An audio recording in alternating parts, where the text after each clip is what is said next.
fair warning ahead. I've drunken my wine, so I'm a little tipsy. Just a little bit tipsy. Pavel is in his cups. Yes. I got high off my own supply. Okay, so let's do a recap of last session. You guys are currently on level 20 of Undermountain, the Runestone Caverns, and you've been clearing out these stone cloaks, stone statues in the visage of House of Blackcloak, as well as gargoyles that have pretty much been attacking you guys on site. You're also here to try and recover a fragment of the runestone. The runestone is a crystal that seems to be embedded atop this stalagmite tower, which is a 120 feet tall tower. The crystal is a lozenge embedded into the very tip of it, and then there's another stalactite dangling down with about a 40-foot gap in between the two rock formations in an enormous cavern, 200-foot high cavern. So as you've come around to the eastern side of the stalagmite that houses the runestone, you've discovered a door. An outer door, suggesting that there is an interior and that the stalagmite is hollowed out. And indeed, it seems to be. So the outward facing side of this door, it bears a bas-relief sculpture of a humanoid skull with black sapphires embedded in each eye socket. You guys had identified some magic coming off of those eyes, powerful adjuration magic. So, and also a faint sign of some other magic as well around the door itself. Anyway, you guys had a conversation with Ezzat through the door. He basically told you guys to go away as the sign, well, not really a sign, but carved into the frame is "go away" in capital letters written in common. You guys managed to convince Ezzat to talk to you all, and he's told you all to come on in. The door has just cranked open ajar, and that's where we are now. So here's the door. It's just ever so slightly open. Ezzat's called out to you all to tell you to enter. Here you guys are. All right. Well, It's like we made a friend. hopefully so. Hopefully. Hopefully nobody's dying to get in there. But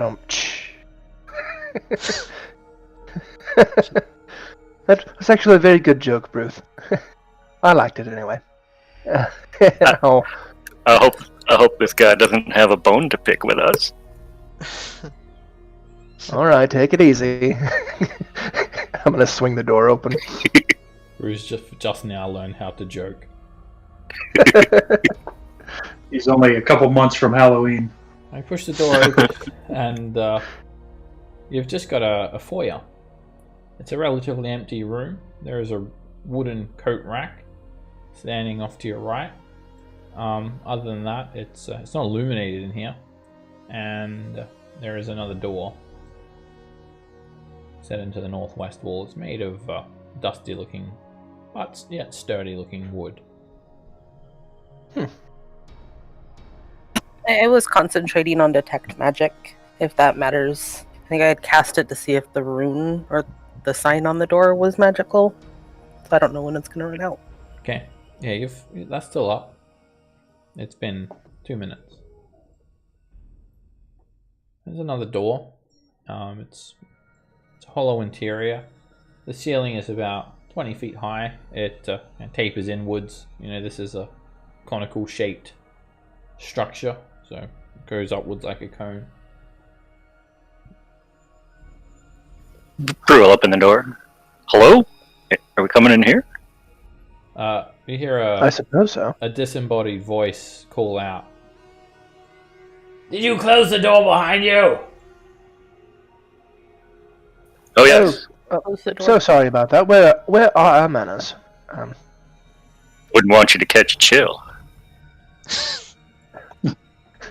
There's just a couple of wax candles in some stone holders lighting this room. It's pretty dim. In the middle of the room, there's a wooden chair facing a small wooden table, on which rests a game board topped with painted figurines. And floating next to the table is a 5-foot-long staff made of chiseled ice. And there is another door set into the south door. Come in! Come in! A voice issues forth from beyond. I'll open the door. All right.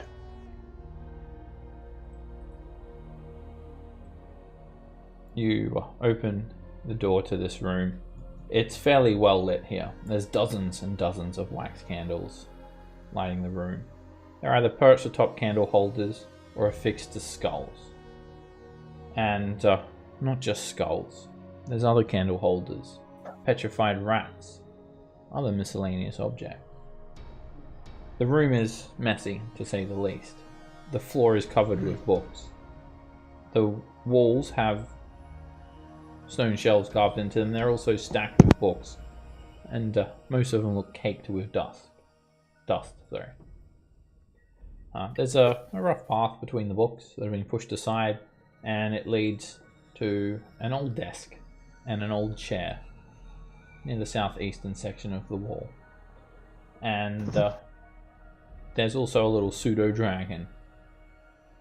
It's kind of perched up above the lintel of the door, and it's kind of looking down at you guys as you enter. And Ezzat yells out to you, Cage, "Are you coming in?" I guess so. And he waves his hand, and a spectral hand appears and closes the door. A mage hand. All right. We will sheath Sundeath and put the fire out. Okay. Yeah, a lot of books around here. A lot of books and dust. Yeah. Alright, so Ezzat is sitting at this desk, and he wears a green-coloured cowl over some tattered-looking robes. He has a very fancy-looking golden necklace around his neck, and a golden tiara set upon his head. He has no flesh. There is just a gaunt, skeletal humanoid with it's just completely bone. There's not a scrap of flesh across his bones. No eyes either. Instead, there are just these two dull blue points of light burning in his empty sockets. And it looks like he's been wearing these clothes for a very long time. They are very badly worn, moth-eaten. And Ezzat's just kind of leaning back on his chair, and he's barefoot, and he's kicked his skeletal legs up onto the desk. He's wrung his fingers together, and he's kind of just rocking back and forth slightly. Just laid back. I like it. I actually like this guy. You notice he has a few little grisly trinkets as well, such as human skulls around his waist belt, and some human fingers to go along with his necklace. Yeah, what lich doesn't? His fingers are also clawed. There's also a spiral staircase ascending the stalagmite tower. He's just kind of glancing across you all. And it's hard to really read his facial expression. He just looks mean because he's a skull. He's got a skull head. Doesn't have any like eyebrows or any skin on his face to really portray a particular expression. So you're having trouble reading what his mood is like. No micro expressions to read. No. So, you said you're here to try and kill Howlster. Name's Ezzat, but I'm guessing you've already heard of me. A couple of times, yes. By the way, where are my manners? I am Roland Commonor, and this is, and I'll introduce everyone that I can see. I know I can't see Dagger, so I'm not going to introduce her. Even though I do believe she's with us. Even if she's not. Yes, I think that is our overall goal. Is to, do something about the madman that is Alistair Blackcloak. What do you mean, do something about him? What's something? Oh, killing him more than likely. Oh, Well, is that if so? if that can be done, I'm not sure. I've heard that he's immortal. Well, Yeah. that's not much of a plan to kill him then, is it? Well, that's where you come in. Oh, You're lich, is very- it? Yeah, you're a very knowledgeable being, very powerful. Maybe you have a trick up your sleeve that we don't. Maybe I do. I've heard enough of you. What about this big man? What do you have to say? And he points to Burr. You think he's pointing at you, powerful, but he's pointing at Burr. Me or who? Who are you talking? Oh, okay. I said the big man, not you, boy. Sorry. Well, from what we've been through down here, we all got a bone to pick with Alistair, and figured maybe you do too. Is that like some sort of bone joke? Is it because I'm a skeleton? Roland does his hand like down low, like like to Brew, like like maybe cut the jokes. You're very brave coming in here. I wouldn't have any trouble disposing of all of you. I hope you know that. In fact, I've been offered an apprenticeship by Alistair Blackcloak. An apprenticeship, you say? Oh, well, that's not the impression that we got at all. I declined. That was a few hundred years ago. Oh, that might explain some of his animosity toward you. Yes, a good friend of mine discouraged me from pursuing that evil path. And, well, look at me now. My friend, he died of old age. But I became curious about this Alistair Blackcloak. I started studying about him, researching, and the more I read, the more I became intrigued. There was too much information on the man. Some true and some false. He has quite the history. Thousands of years of history, in fact. And that is when I learned the secret to becoming a lich. So I did so, and avoided a similar fate as my friend. But I've been studying ever since. I've become obsessed, you could say, finding a way to destroy Alistair Blackcloak indefinitely. But I'm not ready yet. However, I hear one of you knows the wish spell. Why are none of you in robes? Wizards wear robes!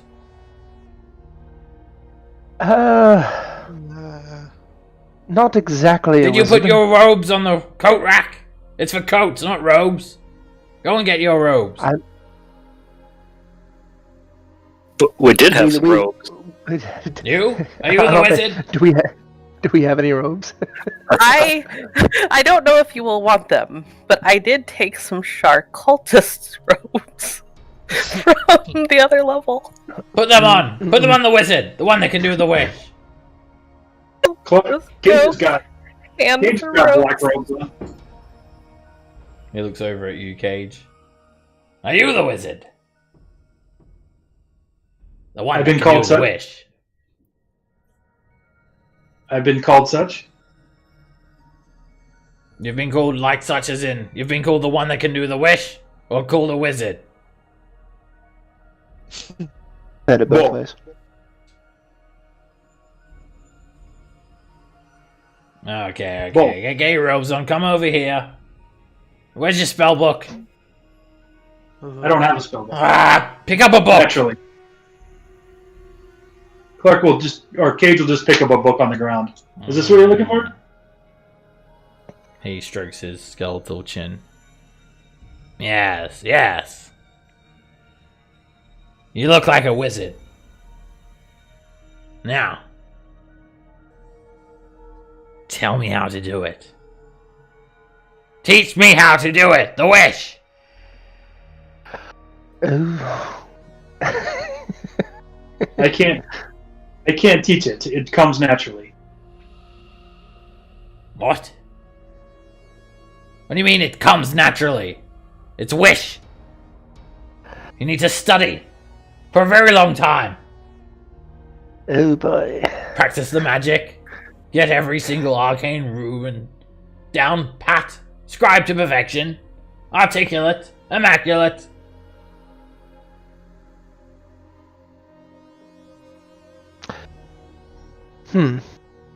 For me, it came from my connection to the Shadowfell. Everyone's got a connection to the Shadowfell these days. Oh, my patron's the Raven Queen this. Ah, I've heard it all. Well, that's good news for you, because I was planning on simply killing you and taking your spellbook. But now I know I need you alive. This is slightly awkward now. But good! A little bit, yes. Let's start over. Oh, that's okay. We thought about killing you too. It's all good. Ah, he waves it off. Cage steps behind Brew again. Roland is just like, what is going on? How sweet. Such a weird conversation. But you do know you can't kill me, right? Yeah. Heard rumors you don't really die. Yeah. I don't die. I come back. You can't kill me. I'm unkillable. So what Well- is your phylactery? I just ask him straight up. I don't know what you're talking about. A what? You know, you don't have any facial muscles to give it away, but A flaccid you trait? obviously know what a phylactery. I mean, come on. I mean, I'm old. It happens. Too much fire. Listen. Let's not talk about flaccid trees and whatever else weird stuff here on into down here. Let's talk about Alistair Blackcloak. I do got a quick question, Seb. Would a phylactery show up with detect magic? Maybe. Okay. What? Good to know. How? Alright, what about Alistair Blackcloak then? Yeah, he told some genies to get us to find your phylacteries. He did do that. Yeah. They both sang a song. Yeah, I know. And you guys came down here and come to gut me, and I put the spell. It was me. I did a symbol. I tried to blow you up. No hard feelings. It didn't work. I suppose not. Nobody's dead, so. So, I may or may have not been scrying on you for a brief moment there. Anyway, he rubs his skeletal hands together. So, tell me what you know about Alistair Blackcloak. You know, his weaknesses, his capabilities, his powers, you know, his alterations to magic in Undermountain. Let's see what you got. I want to know I'm playing with the real deal here. I mean, you're not going to teach me anything, but, you know, I want to know what you've accumulated. And, you know, that noggin of yours. Can I look at the book that okay, he has books like out on the counter in front of him, right? On the desk, I mean. Oh, that's just everywhere. There's like Are 8 or are 10 the ones overturned on the table. They're all over underneath the desk. the ones on his desk, are they also covered in dust? There is an open book lying on the desk next to a quill and jar of ink. He's Okay. been writing in it, but yeah, there are a lot of dusty ones too on the desk. I mean, it sounds like you He don't quickly- really know a lot about He Alistair. quickly slams the book shut. Hey, no peeking! You, boy, move back! Aw. You're the first lich I ever met. You seem interesting.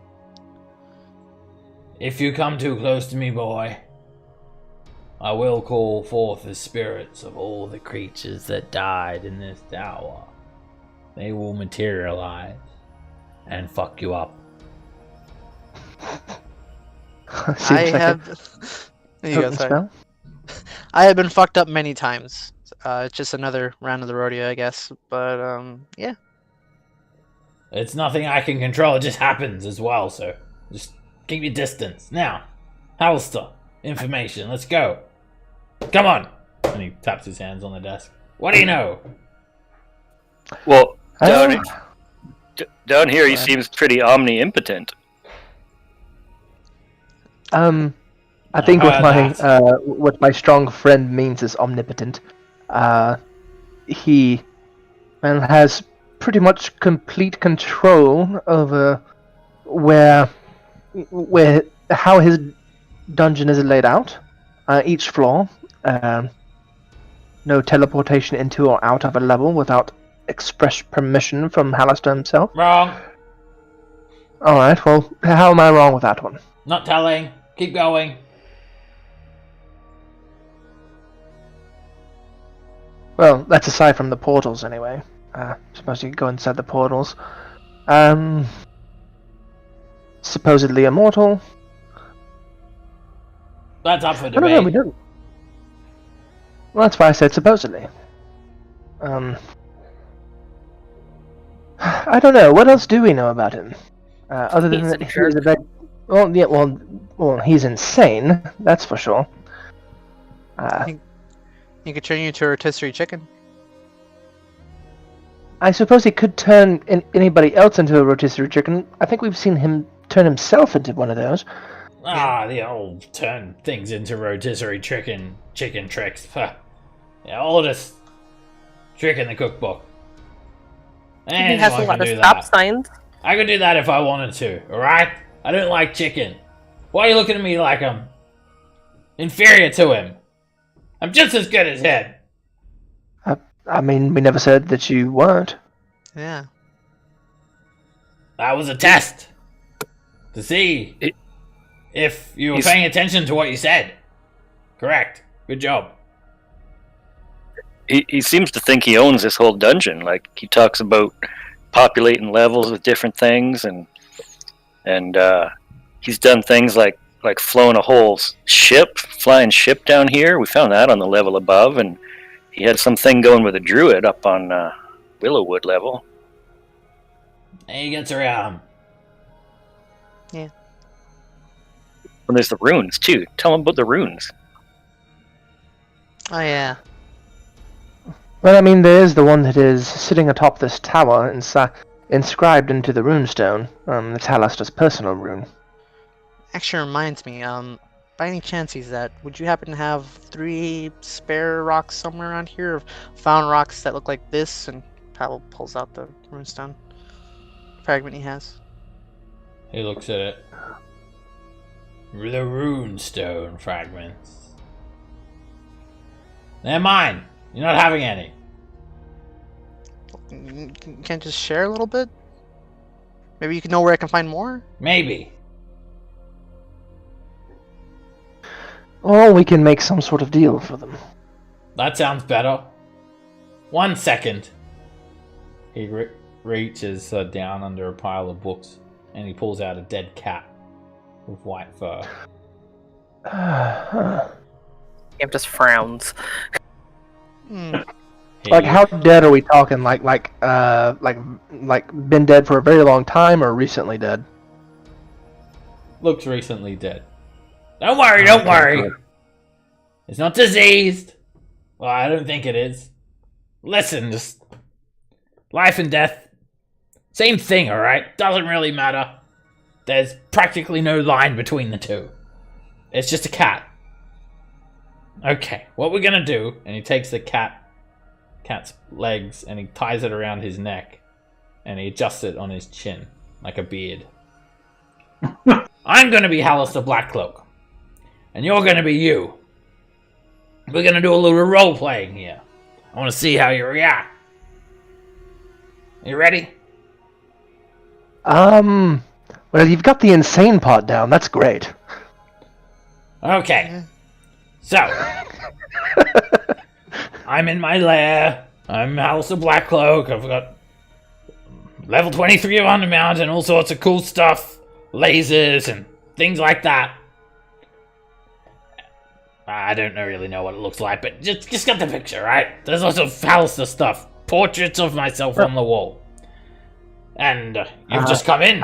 This is the final level. I'm going to be Hallister. This is the final level of Undermountain. This is my lair. I'm Hallister Blackcloak. Oh, you've done very well to come this far. I'm going to offer you an apprenticeship. Do you want to be my apprenticeship? And he looks at you guys. First, I want my friend's goggles of the night back. No! Fuck your friend! My goggles! That's actually very good. I shoot him in the face. BAM! You can't! You're Why? surrounded with a stone box. Oh. So that's how it's going to be then. BAM! Meteor swarm! BAM! Power word kill! BAM! You're dead! You're dead! BAM! BAM! BAM! You're all dead. You failed. Well, I mean, He takes the cat off and he throws it back on the ground. wait. That was just my response. I mean, my friends didn't even get to say anything. You killed your friends. You murderer! I can't even look at you anymore. You make me sick. Oh. Why would you do that to your own friends? Pavel, don't worry about it, Pavel. Just let it go. Okay. Turn back to Ezzat. So, right, we understand that we're probably not powerful enough to take him on at this moment. You passed the test. Again. Oh. The whole shooting in the face thing, I loved it. Perfect. Oh. Cool. All right. But That's not gonna get you far. You got to get the stuff. Now just You can have to elaborate.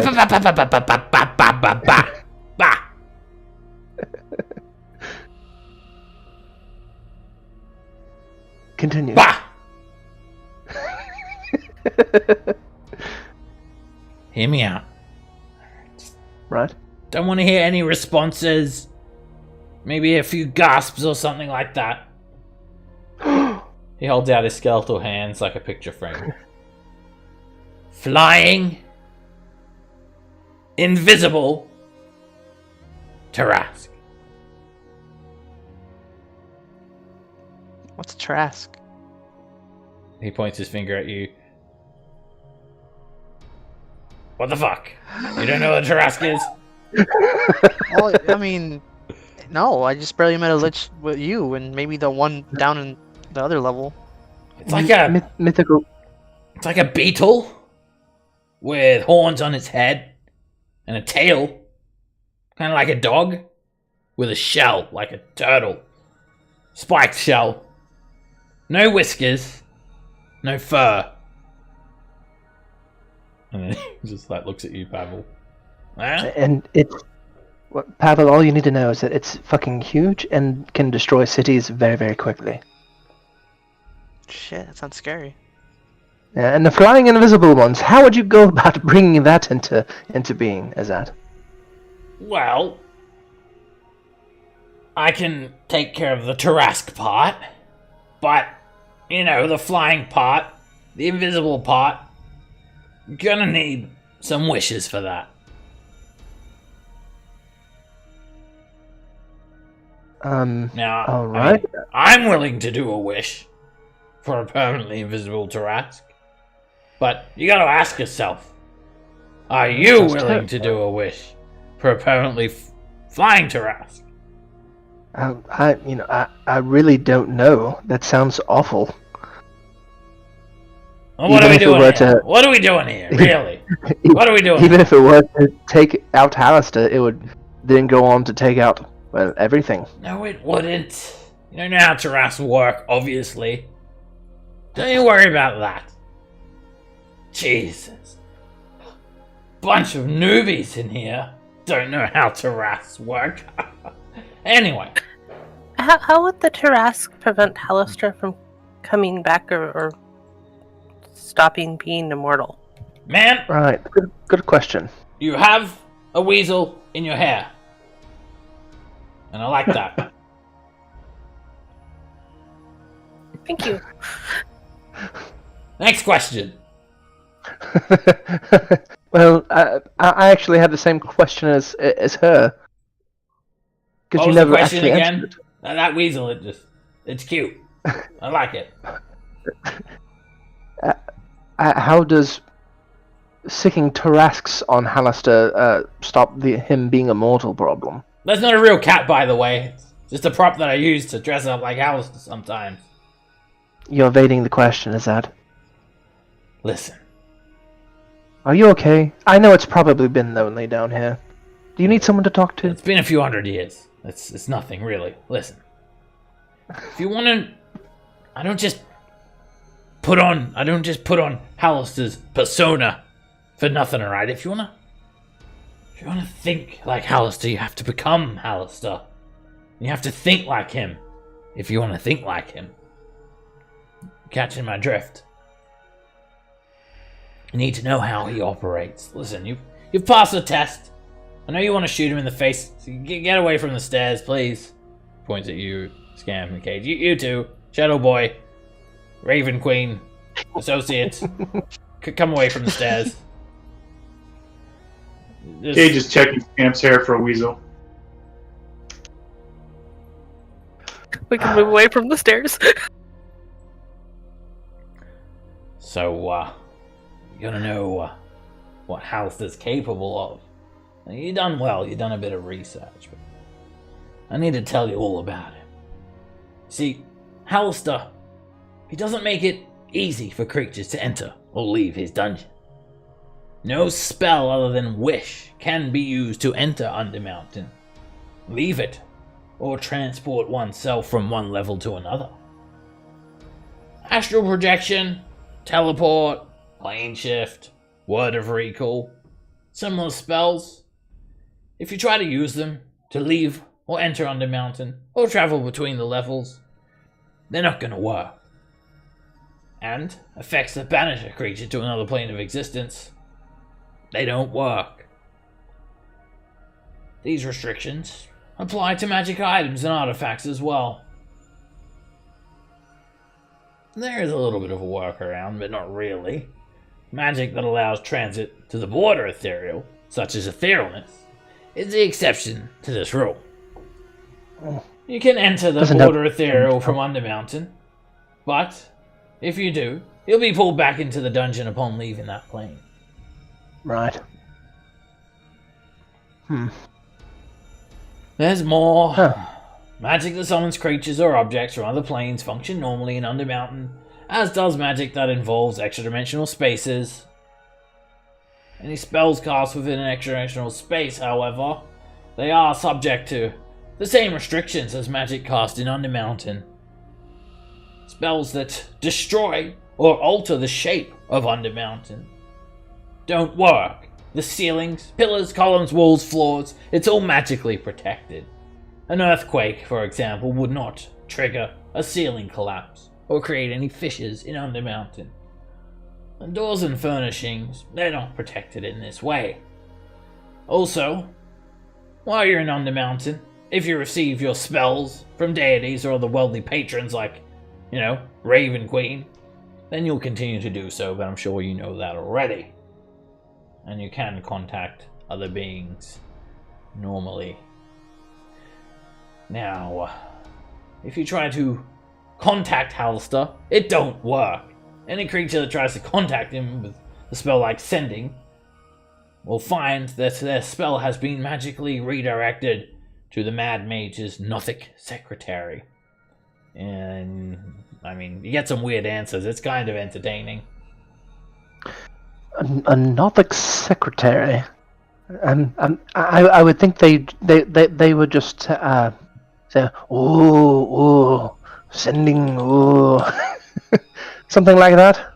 Well, kind of, yeah. Depends if you get him on a good day or a bad day. Right. Now, it's on a bad day he talks about his problems. I'm assuming.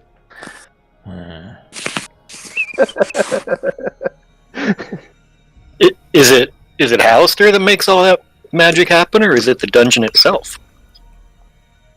It's a mixture of both.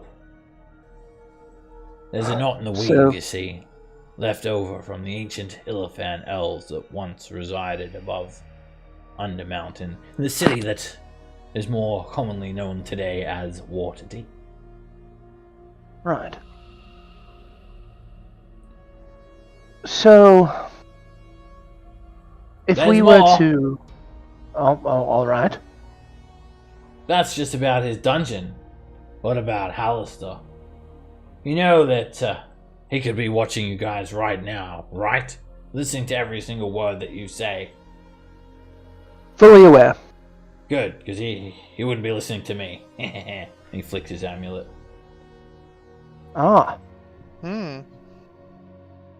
good to know. Yes. He could be watching you at any time. You may have seen a sensor, an eye, watching you here or there, following you, watching you while you sleep. How would we know if it's watching us while we sleep if we're asleep? Because you close your eyes and you pretend you're asleep. Then you kind of open your eyes a little bit. I can't really do it because I don't have eyes, but you get the drift. Yeah, I understand. Continue, please. It's not all he can do. He can trick you. Little illusions here and there. Play tricks on the mind. Slamming doors, explosions, giggling, things like that. A ghost here and there. And so you've encountered the runes, I take it. The Elder Runes. Multiple times, yes. Yes. What about the gates? You said to use those? Yes, and we've used them quite frequently. He can deactivate or reactivate the gates at will. He does need to be Well, close enough to them, but he's able to switch them on and off, like a light bulb. Wait, what's a light bulb? we're aware of that one too. Like a lantern. Right. Oh, and he can also just create volumes of stone at will. Yeah. That one's annoying. Oh, so you knew about the stone box thing? Yeah, it happened to me once. Oh yeah, Happens to you other- could others too. put up to 4 of you in a stone box at will. So might need to think about how to get out of those stone boxes. And he I had usually just just put you in break out. another one. You can break out. So, oh yeah, by the way, if you kill the Mad Mage, he will rejuvenate completely within a 10-day. There's no way Similar to around yourself. that. Oh yes, but I'm better. But pretty much. Oh, and So- also, okay. let's not forget the part that he is a 2,000-year-old archmage that knows every spell in existence and is somehow able to cast wish spells without any sort of repercussion. He somehow found a way around that little caveat. Okay, that last one's new to us, I think. Also sounds scary. It's very scary, actually. So, the fact that he's immortal, is that if it's tied to his quote-unquote ownership of Undermountain, if we were to somehow sever that link, even but for a moment, if we killed him then, would he stay dead? Well, no. Alright, well, so there's a thought. Oh, and about your earlier thing about teleporting in and out at Hallister's wish, that's not exactly true. There is a way around the teleportation restrictions. It's a ring that he wears, called a horned ring. He has the master one, but he has given some to some of his apprentices. They use them to teleport between the levels. If you had that, you could teleport in and out. Do you know which apprentices? Trobriand, Arcturia, The Lich. maybe Yes. Nesta. They come and they go. Most of them are dead. Nesta.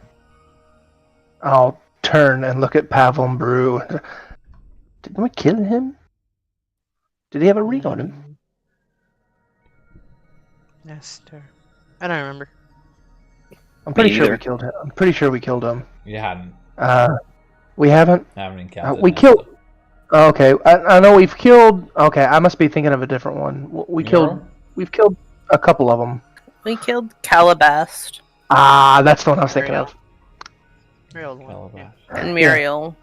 Yeah, but I don't think he would have given Muriel a ring like that. We didn't find one, so.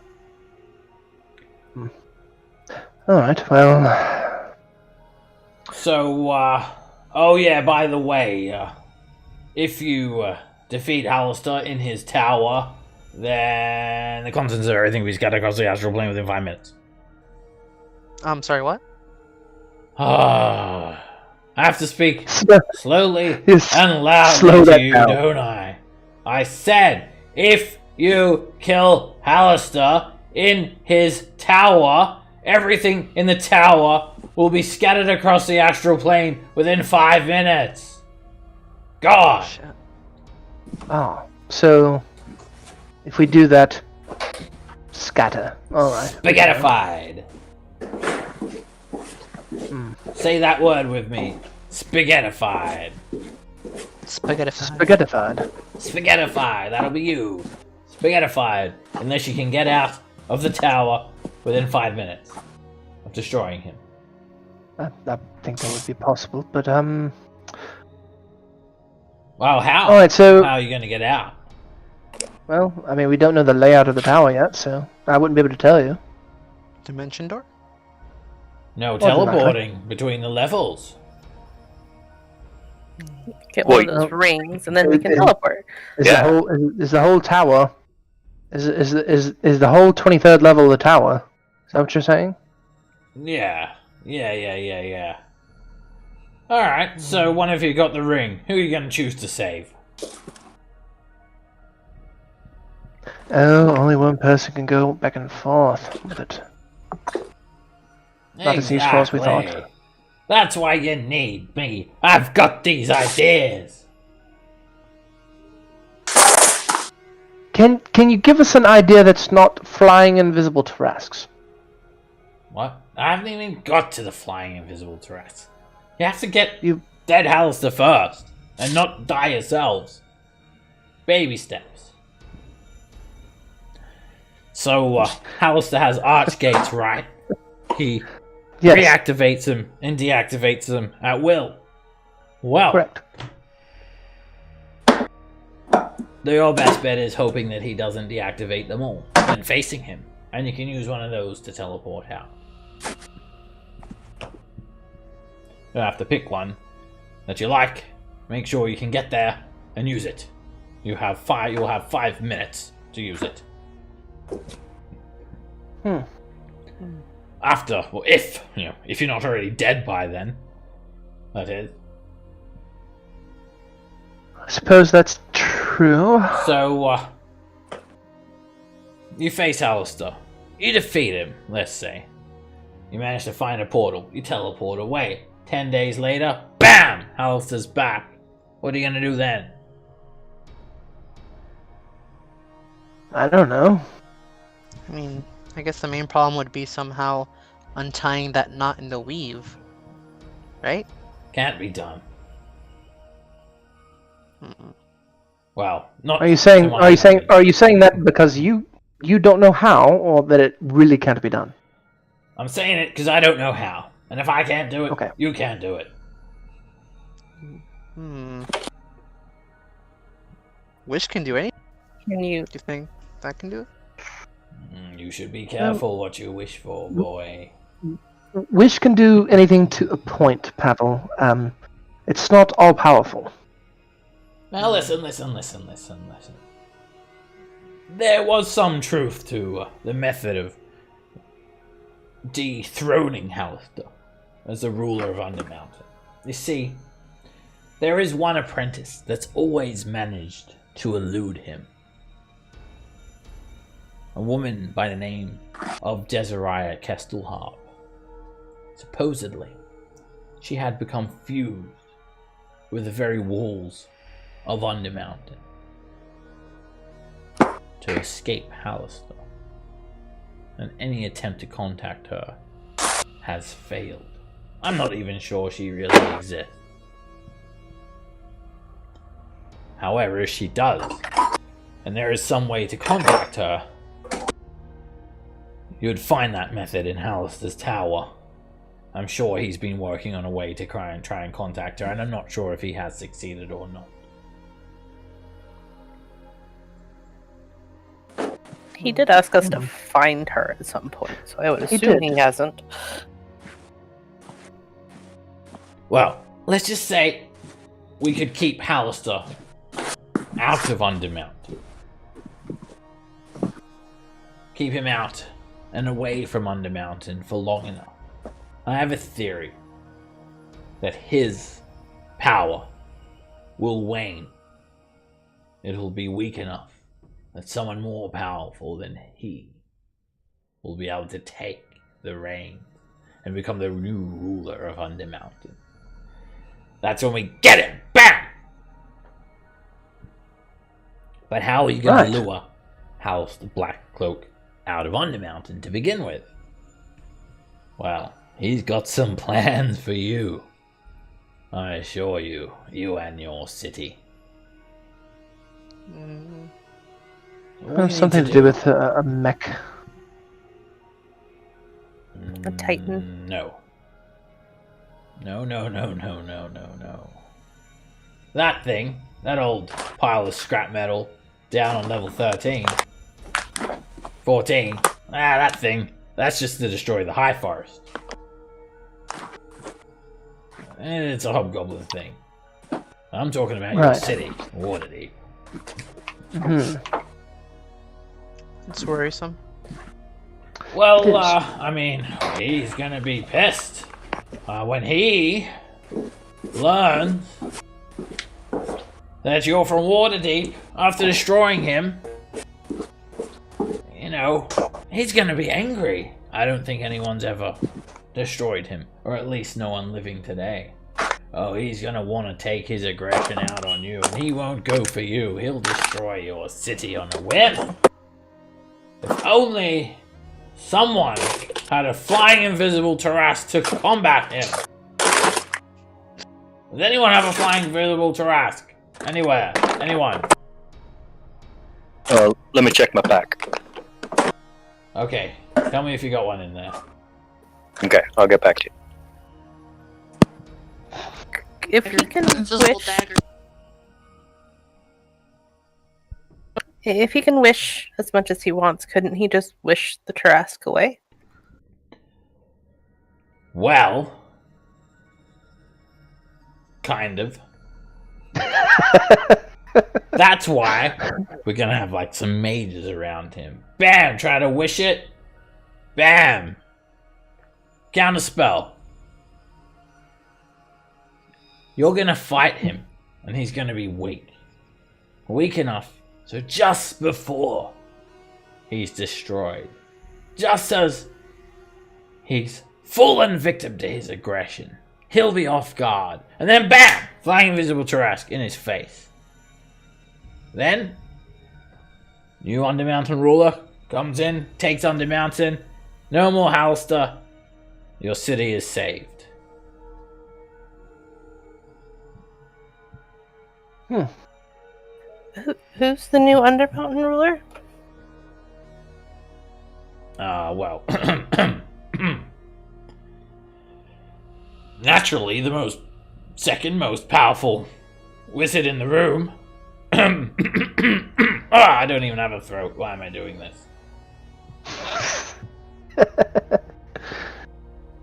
This guy's silly. Well, I would like to think it would be me, but my hopes is that it'll be Jezariah. She will seize the opportunity. Unfortunately, I'll be out there on the surface with you all, taming my Tarrasque, which will be under my command. Can I see if he's being like on the up and up with us? Sure. I know he doesn't have facial expressions, but maybe like body language, You can make an insight check. bone language. Taming the Tarrasque sounds like a good good name for a novel. Alright, as insane as this sounds, you feel like he's being dead serious. Keep in mind he is a lich though, and they are evil. Yeah. Yes. Yep. But out of self-preservation, he may Yeah. be still wanting to destroy Halster. I mean, he did tell you he has devoted his entire life and even became a lich to continue studying about Halster Blackcloak. And he does know a lot. Like a lot. Yeah, that's just slight concern about replacing Hallister with the Lich. That is true. No, you feel like he knows that he's not powerful enough to be the ruler. Yeah. Alright. You feel like if he had the chance, he would. But this Jezariah person, he feel like he believes that she's he's a bit outmatched by her. And we've definitely never met her. No. Right. He's had information about the alterations to magic as well. Okay. Well, I mean, he gave us some really good information, so it's not. This wasn't a total loss at all. True. What if we never killed him, but just knocked him out and kept him knocked out forever? What?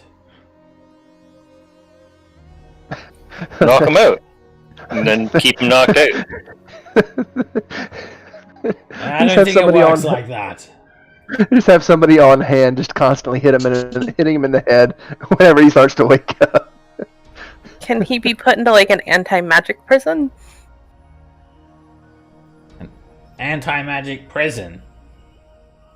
Well, yeah, there was this room that we went in on one of the levels that was all protected by anti-magic. So if we like throw him in there and then make sure the doors are all locked and like heavily guarded. And then bam! There are no doors. He de-shapes all of the walls. Next. Well, once he's outside of Undermountain. He's highly intelligent.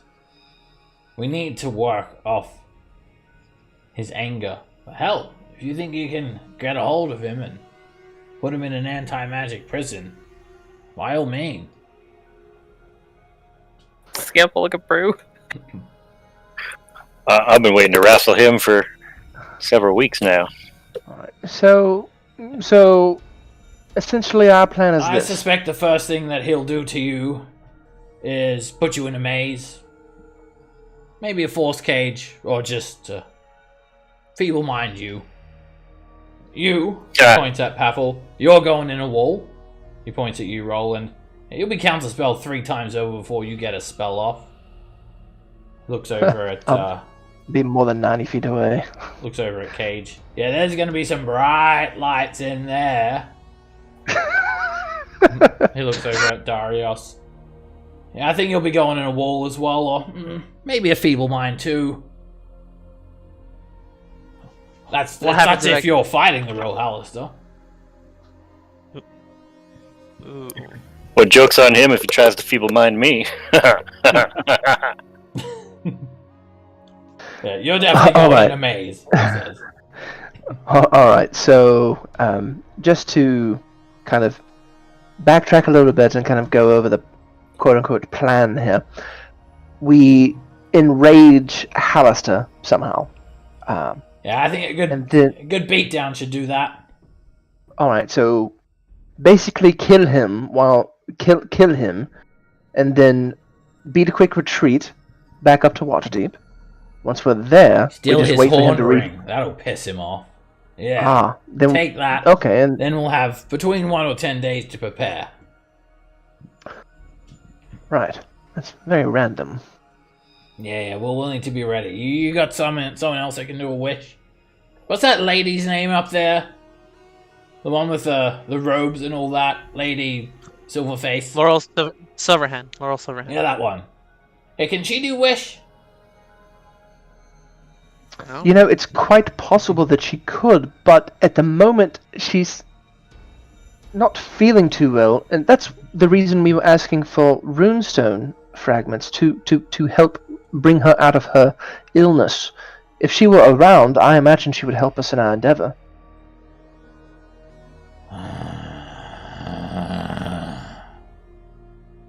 We do need 2 wishes.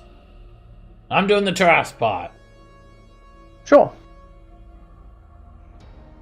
He opens his drawer and he pulls out a runestone fragment. There. Can we get 2 more, just in case that one doesn't work? It works. As long as that runestone above the tower is intact, the magic of these fragments shall be retained.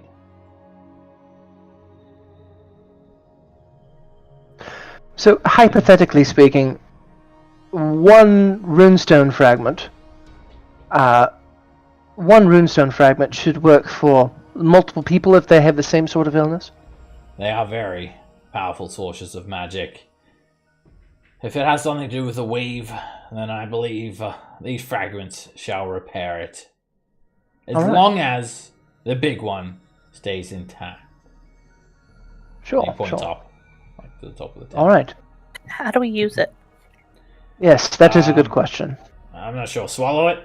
Maybe dissolve it in water first? Yeah? Now, hypothetically, I know this question's already been asked, but if it doesn't work, even let's just say out of the blue, and that one, the battery, kind of like a I don't know, the magic of it's gone. Like, sure, one will work on multiple people. Yes. There is a lot of magic in one of them. Alright, that's good to know. If someone is Thank you, Ezzat. magically sick, it will repair the weave around them.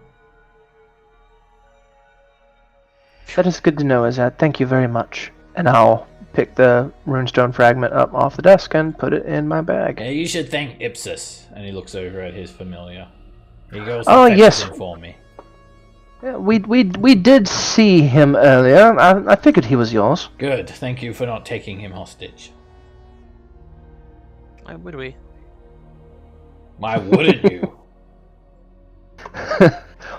Yeah, I suppose I can understand that way of thinking. Sure. All right. So good talk. Good luck. Do you want to show us around your tower? What's upstairs? Upstairs, there are more stairs. And then there is a statue of gnomes standing on their shoulders.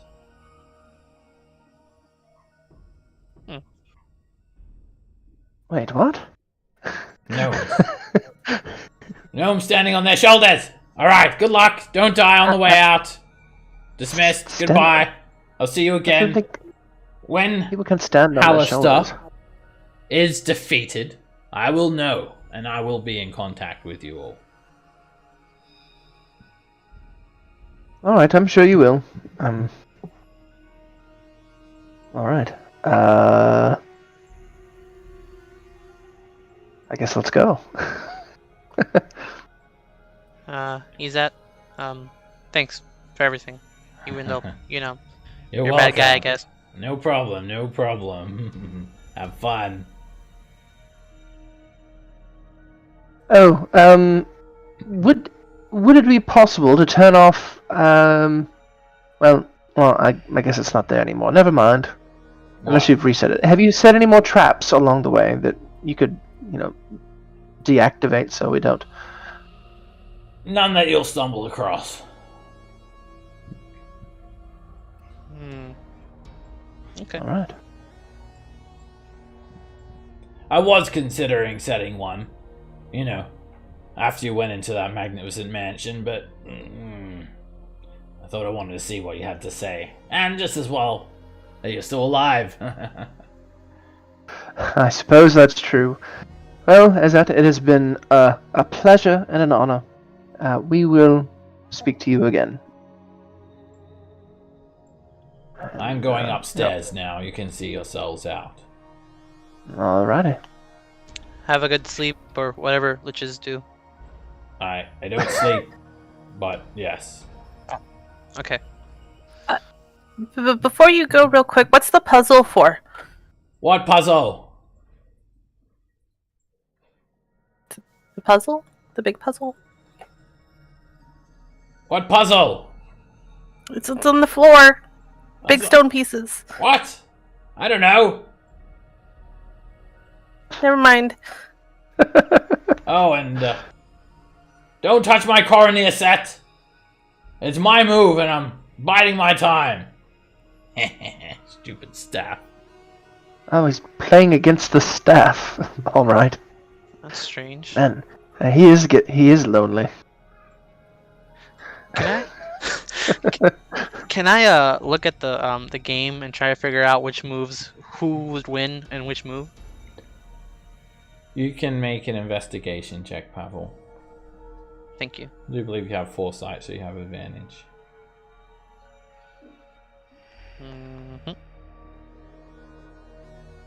24. You can tell that the Lich is 4 moves away from winning. It's like a chess game. You can see how he can easily win in 4 moves. I'd whisper to the staff. I don't even know if it's sentient, and just be like, "Do this and this, and you'll win." Okay. It That's says, pretty good. It says, okay. Whoa! You talk? A talk.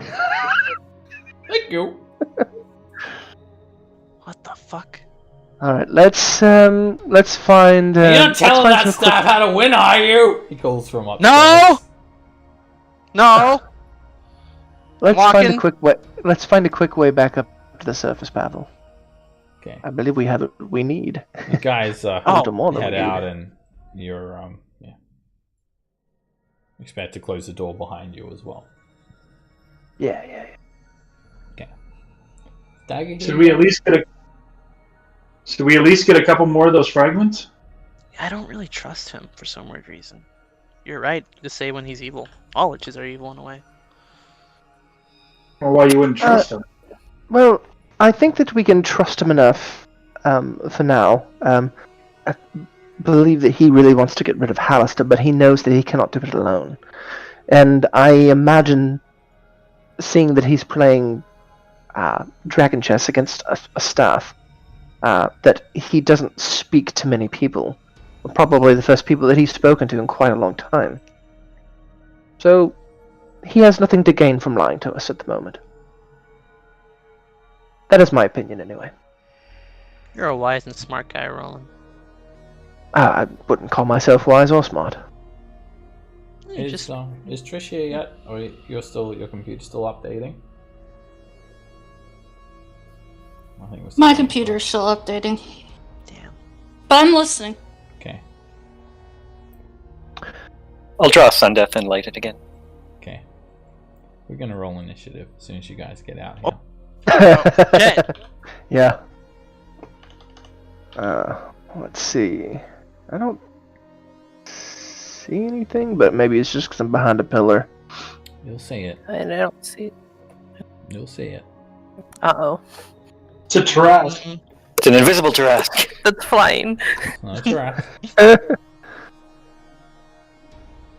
Boo. It's the runestone. What? It turns orange. Uh-oh. It does have a Hallister's personal rune on it, so It turns orange, and the runestone inside takes on a fluorescent purple color, and the entire rune is takes on a bit of a red hue now. So there's a red light cast upon everything, and Hallister's booming voice calls out to you all. Plot against me, will you? Well, let's just see how that goes. Hopefully well. Fire Probably and lightning roll. and terrible death. Yeah, He Roland's says. gonna be the first one to die. And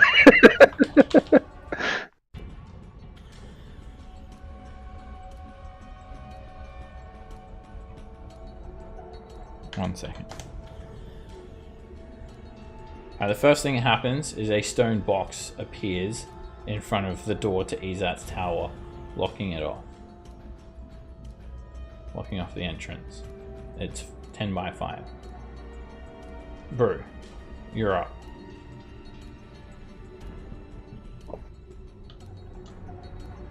I can't see anything. It's all black. Oh, you're over here. Oh, thank you. I thought you meant before you're saying you didn't see an enemy, like you literally didn't see the screen at all. Is what you meant. You want to fight me?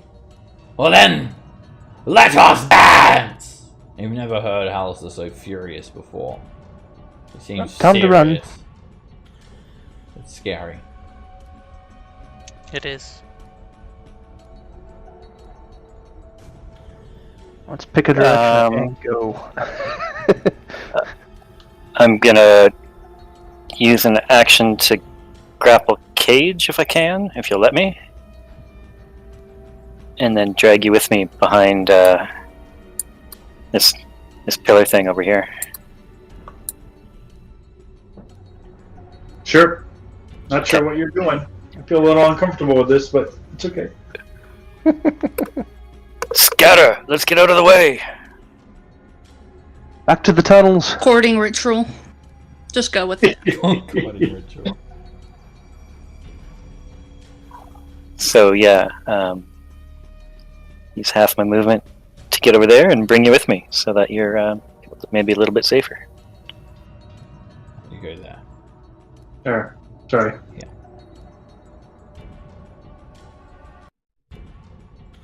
At the end of your turn, Hal's is going to use a legendary action. Try to run!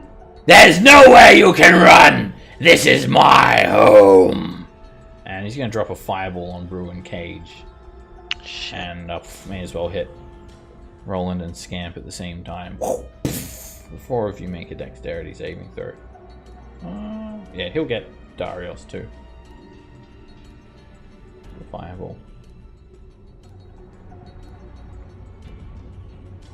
So basically everybody but Pavel. Yeah, you'll need a dex save too, Darius. Oops. Are you there, Darius? Okay. Alright, here it comes. There we go. Ha! I had myself on mute. Alright, Roland, you succeed, taking 6 fire damage. Cage, you fail, taking 26 fire damage. Brew, you succeed, taking 13 fire damage. Oh, you've got resistance, Cage? Yeah, exactly. You take 6. So Brew, you take 13 with a success. No, sorry, a fail. You take 26. Scamp, you fail, taking 26 fire damage. And Darius, you fail, taking 26 fire damage. Ha ha ha ha! That was the chuckle. Darius, you're up. Now that I realize no one could hear me and all the things I said during conversation made no sense. Okay. Not a whole lot can be done.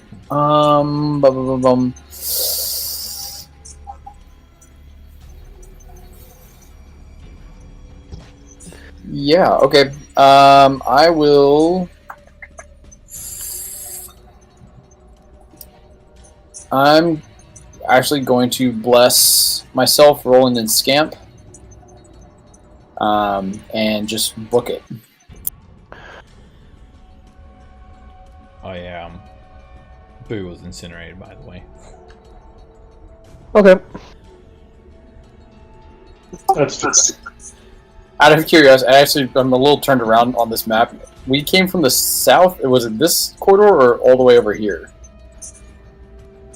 It was further down to the south. Yeah.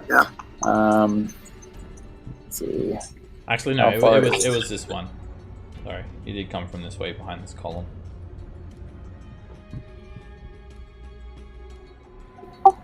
Yep. Okay.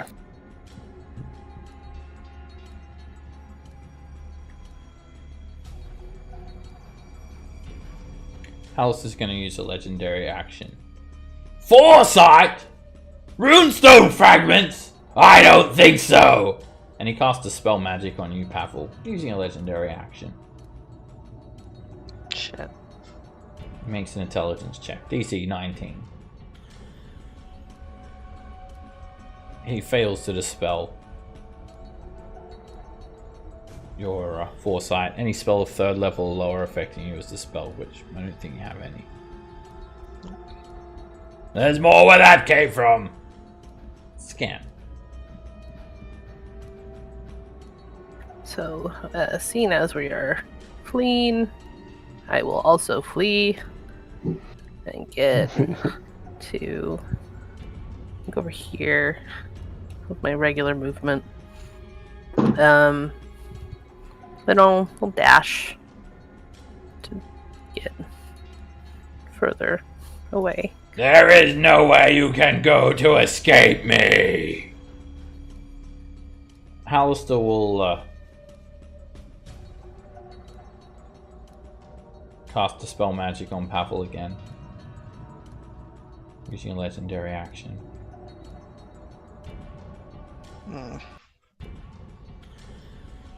And he manages to dispel any spell of 6th level or lower affecting you. So your hero's feast is dispelled back to a regular 140 hit points. You can adjust that. That's fine.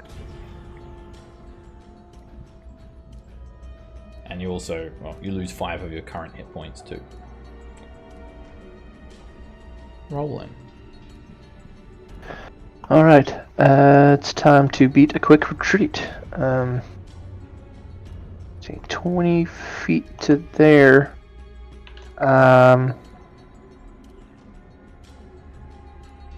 will, before I move any further, I'm going to bonus action Power Chord for Pavel, Brew, Cage, and Darius.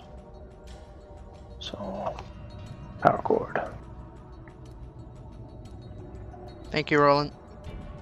Thank you, sir. I guess I'll go ahead and get myself with that too, since I can get 5 people. No reason not to do it. Give myself a little bit of extra. And we're doing the blue bar. The blue bubble is temp HP, right? It's set up that way now. Yeah. Okay. So you can adjust your hit points there, Brew, for the blue bubble. Thanks, yeah, I'll fix that. Okay, and then I'll use my reaction with the power chord now to move as well. 20, and then I get another 10, and I still have an action. I don't really know what to do with that action though.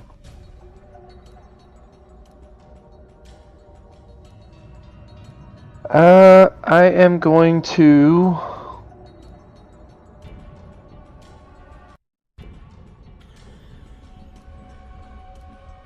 I don't want to get like way ahead of everybody. I'm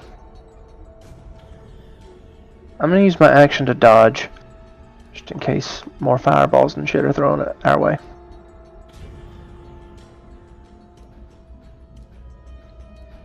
Alright, it's my turn.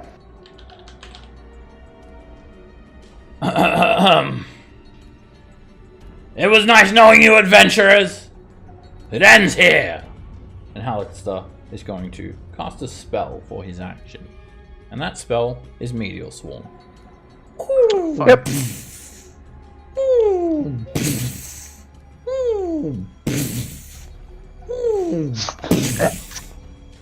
everybody. From the ceiling, blazing orbs of fire plummet to the ground. They spread around corners and they flood these holes. Each one is 40-foot radius. It gets everybody. Everybody make a dexterity saving throw.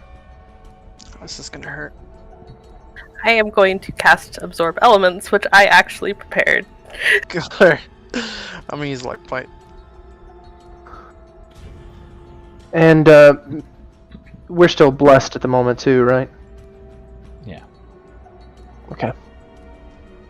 Which is an extra D4, right? Okay. Yeah. Everyone's got their saves in. I'm gonna roll for damage now, and I'll distribute the damage one by one. Brew, It's gonna hurt. you fail and take 128 points of damage. A mixture of fire and bludgeoning damage. Havel, you fail and take 128 points of fire and bludgeoning damage. I use my luck to reroll that. Okay. You succeed and you take 64 points of bludgeoning and fire damage. Roland, you succeed the saving throw, taking 15 fire damage and 34 bludgeoning damage.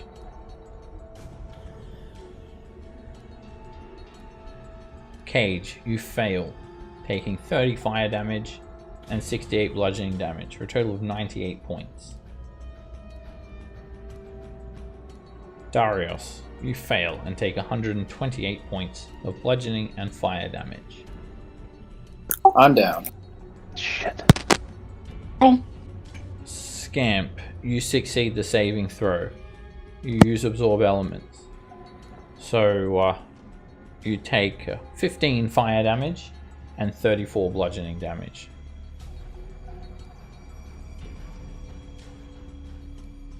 And are you here now, Dagger? I am here. Okay. I'm here just in time for the meteor swarm. I mean, you could have just. you run in to see how everyone's doing, and then you just kind of you jump in and then you just like evade. You just backflip the fuck out of there when you see that happen. Rogues, man. You Fucking can roll, rogues, man. You can roll initiative when you're ready, Dagger, to jump in. You would have avoided it completely anyway. Alright, Bless goes down, and miraculously, only Darius has actually gone down. Yeah, that's actually pretty crazy. When the smoke... It's only because I can't roll a dex save to save my life. Literally. When the smoke clears, of course, none of Undermountain's terrain is affected. The walls, any stalagmites or anything like that. Pavel, you're up. I had a tape HP. Just took that off. Cool.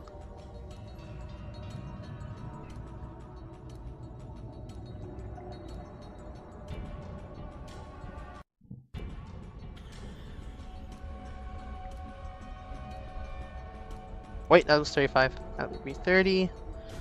The little blue pellet we got that one time, you can use that to basically like a healing potion as a bonus action, right? It's not a bonus action, you just eat it. It's an interactive object. Ooh, cool. Can I feed it to someone else as an interactive object? Yes. Alrighty. Then I'll use my action to dash. I use my interactive object to shove the blue pellet into Darius's, yeah.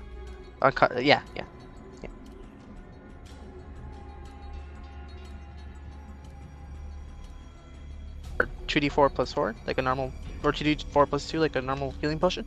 Yeah, 2d4 plus 2. You want me to roll it, or you want to roll it, Darius? I can roll it. Still got my action movement.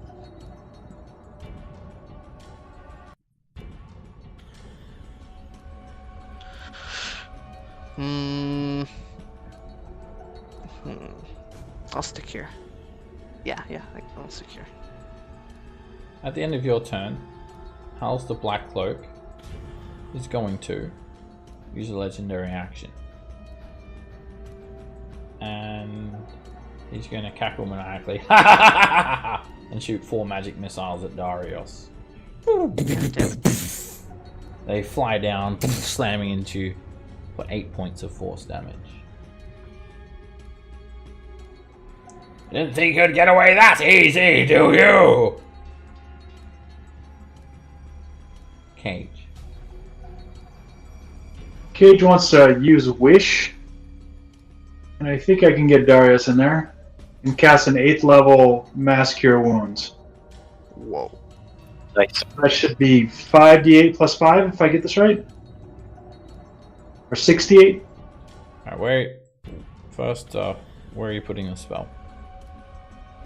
Yeah, that should be fine, because Dagger's fine. Okay. I can do 6 creatures. So... Yeah, Mass Cure Wounds, I think it's 3d8 plus your spellcasting mod. With a Wish, can I cast it at 8th level, or do I have to just cast it at the level? It does it at 8th level. Mass Cure Wounds. So it'll be, let me just check.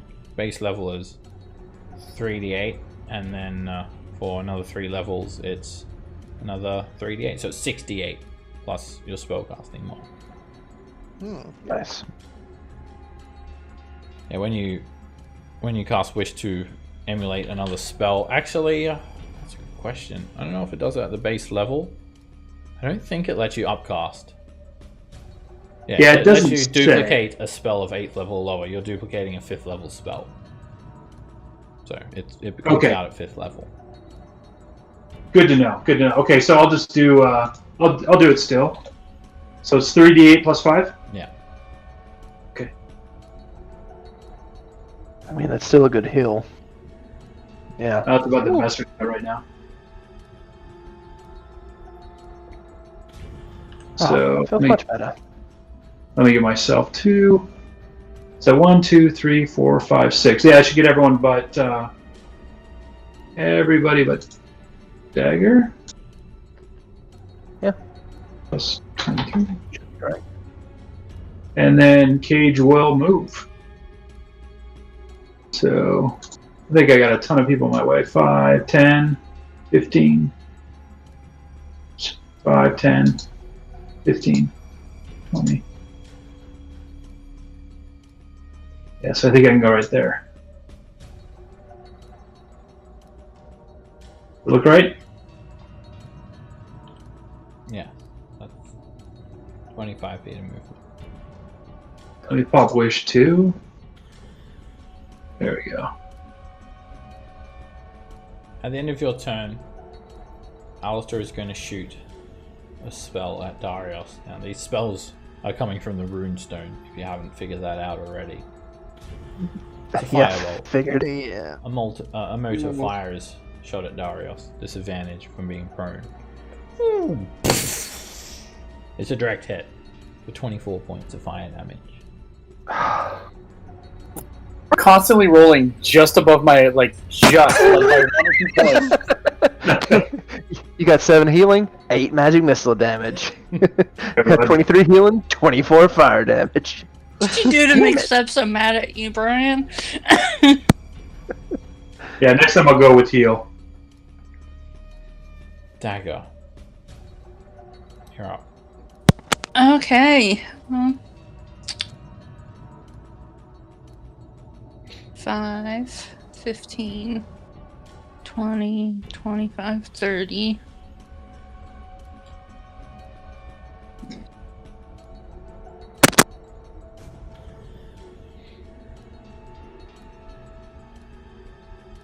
It's southwest, right? The way we need to go, right? Yes. I think.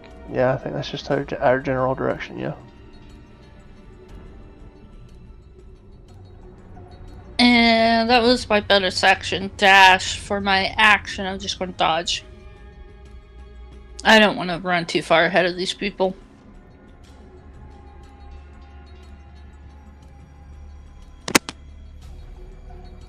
Halster is going to create a smooth stone wall right in front of you, Dagger, cutting you off.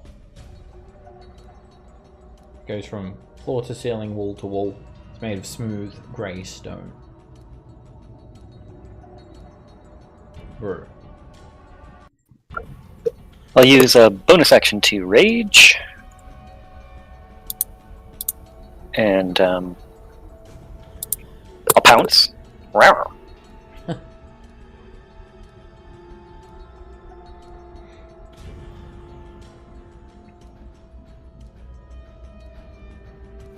Pounce my way up there using the ring of move through-ness. What's it called? Free action.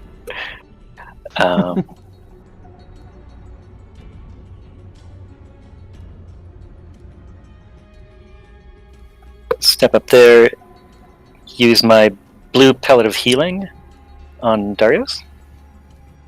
I shove the Zenzu bean into his mouth.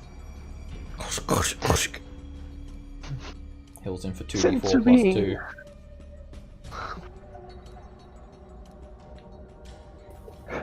Poor Darius, he's about to get hit with another firebolt.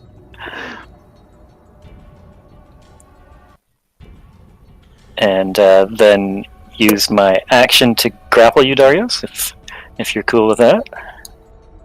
I don't mind. I'm heavier than your normal carry, but yeah, I think you can pick me up, no problem. I'm feeling pretty strong. I'm not going to pick you up. I'll just drag you. How about that? Just grab him by an ankle. I've got 35 left, so I'll use 15 to drag you down here beside Roland. You look terrible, old chap. Just as Darius is dragged out of the way, a firebolt slams into the wall, an inch away from his face. Yeah. Darius, you can stand up. Your whip, or whatever you're holding, it will be over here now. But Bruce a nice guy, so he's just playing a trick on you. He's got it. He would have grabbed it. I was to say, I mean, I can grab it. He's got it holstered.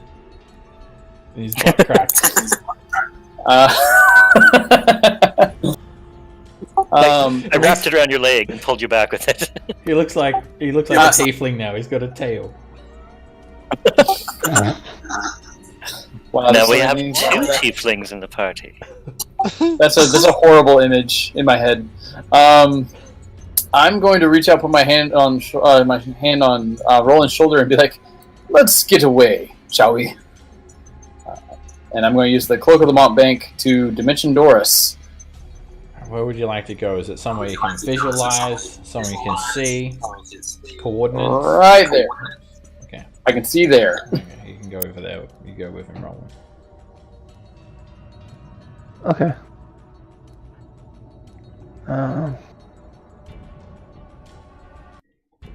So whenever you go over there, I'll follow you, Darius. Oh, thanks for getting me in a wall there. Trying to get us out of line of fire. Yeah. Understandable.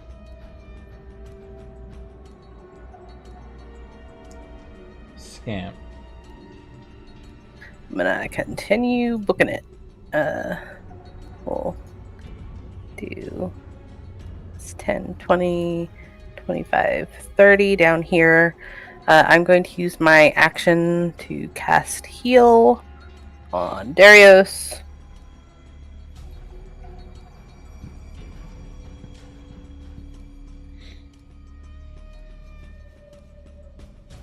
And I'll bonus action Bamf myself down here. Oh, I didn't mean to hit that! I meant to hit end of turn. Oh. Let me go fix my spells. I usually take that off, sorry. It can be easily clicked. Roland. Scamp, you're looking much better all of a sudden. Oh, I don't know what my health was. Just guess. If it was full, you I think you took like 39 points or something.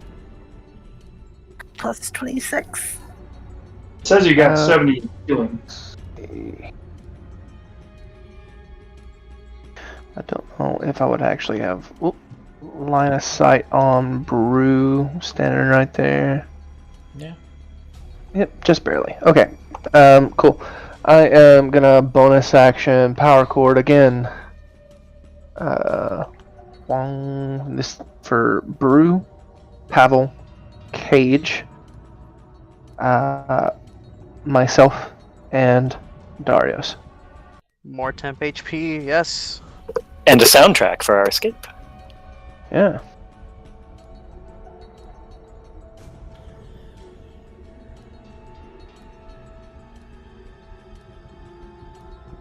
I'm actually not. I actually don't know which direction to go. Well, can't go the way I went. I don't know which direction you went. I couldn't see you when you went.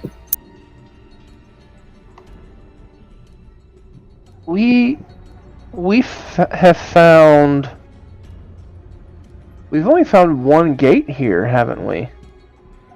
It's the one that leads to frickin' obstacle course. The jigsaw puzzle. Oh, God fuck. damn it. Didn't we find a way down?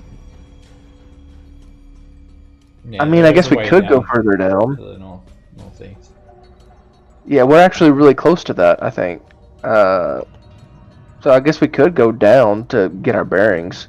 That would be good. Yeah, right where we fought, what's her name? And the Beholder. That wasn't a Beholder. Alright, I'll start moving that way then. Because we needed to, do something. That's my regular movement.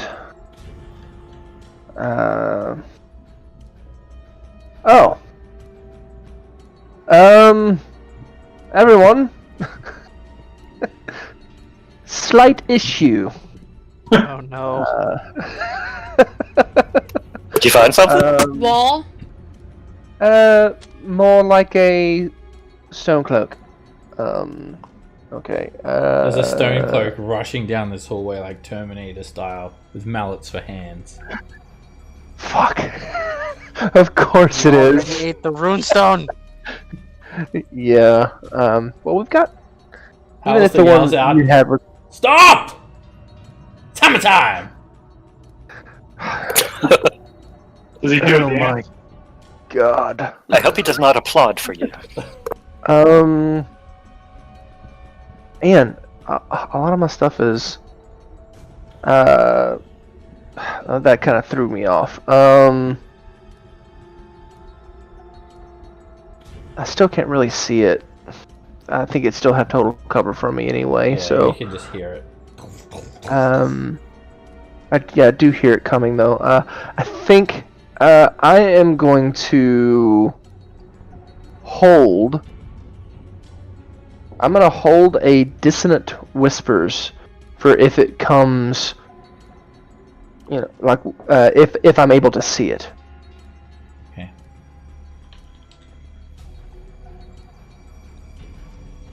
Alistair Blackcloak is going to cast a spell from the runestone, of course. And a 6-foot tall stone cloak appears from the direction where the runestone cave is. Oh, shit. And starts running down the hall.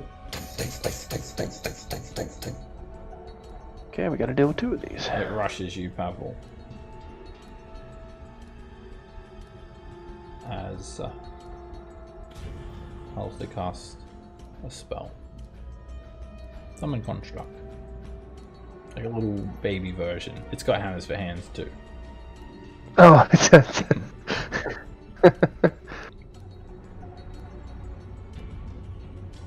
Pavel, you're up. Alright, At the start of your turn, firstly there's you know how these stone cloaks have the ability to kind of like alter time, like time magic, slow you down. There's the same sort of thing coming off this lethargy washing over you. You need to make a wisdom saving throw. That's against Alistair's spell save DC, by the way. that's probably not it. You become slowed. Yeah. Your You're not like fully slowed though. No reactions and half movement speed. Sure. Still fight.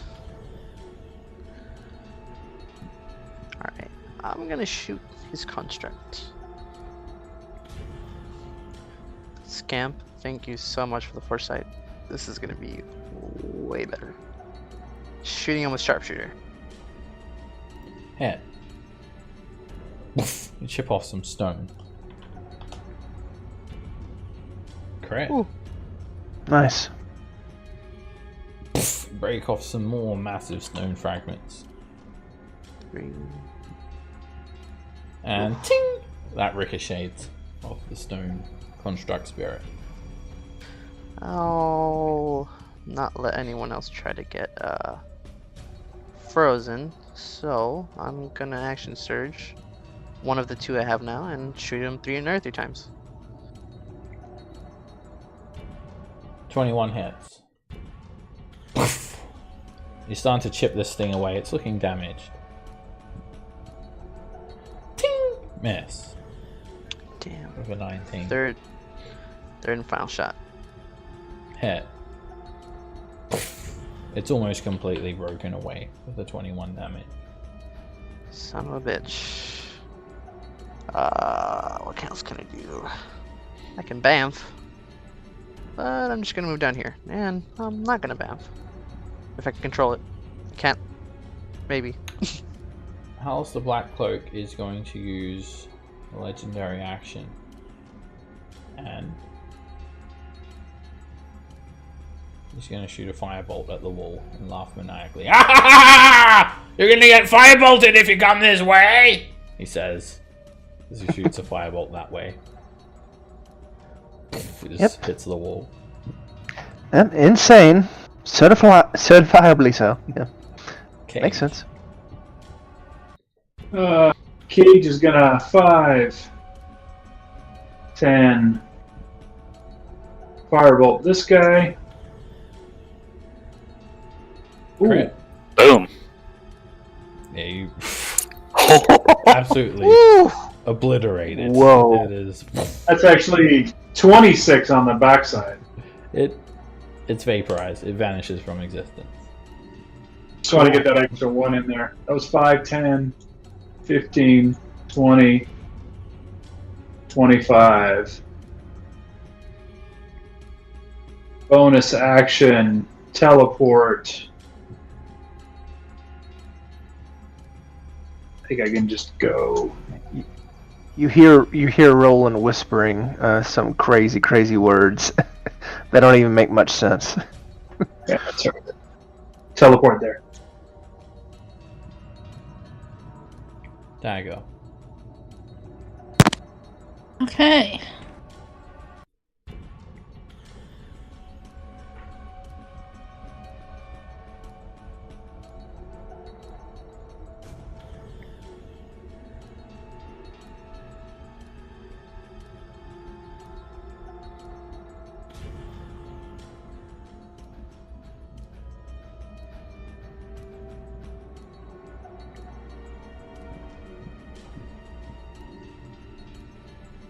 I will dash.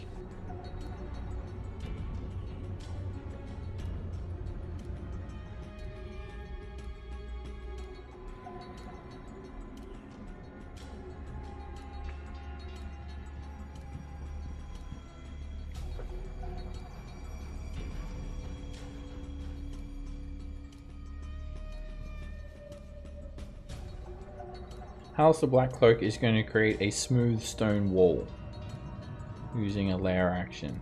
And he's going to cut off Pavel and Brew from the rest of you all.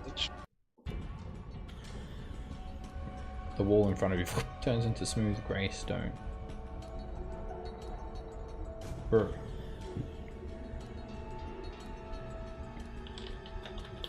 Alright, Pavel, I'll see if I can get around. Okay.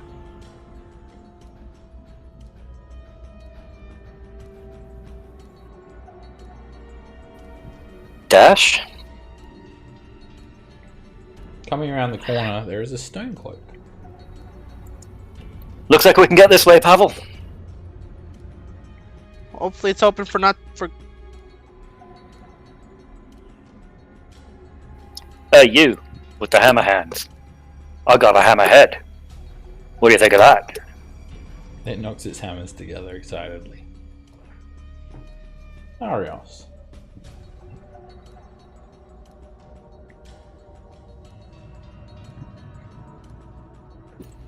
Okay.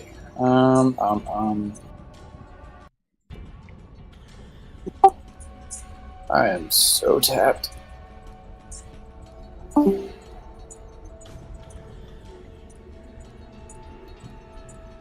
Okay, I will cast. Fuck. These are just. It's just the floor just basically kind of smoothed over and created like a wall, right? It's just a stone wall. It is a smooth grey stone wall. It looks like man-made. It's out of place amongst these natural jagged caverns. Like cement. Okay. I will cast Spiritual Weapon and attack the wall to try and create to try and break through it, I guess is a good way of putting it.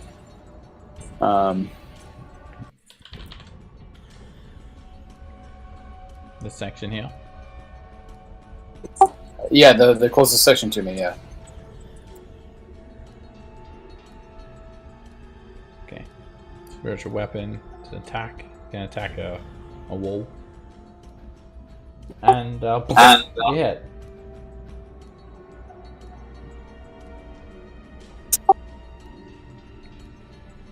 You don't see it have any effect on the wall. It's not a creature. It's not a creature. It just doesn't affect the wall.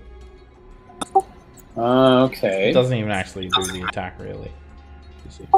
You make a melee spell attack against a creature within 5 feet of the weapon. Doesn't work.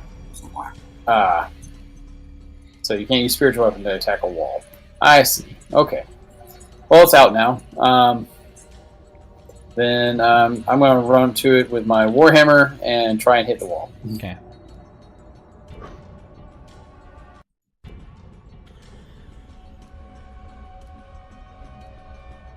You don't hit it hard enough. The warhammer bounces off with the 12.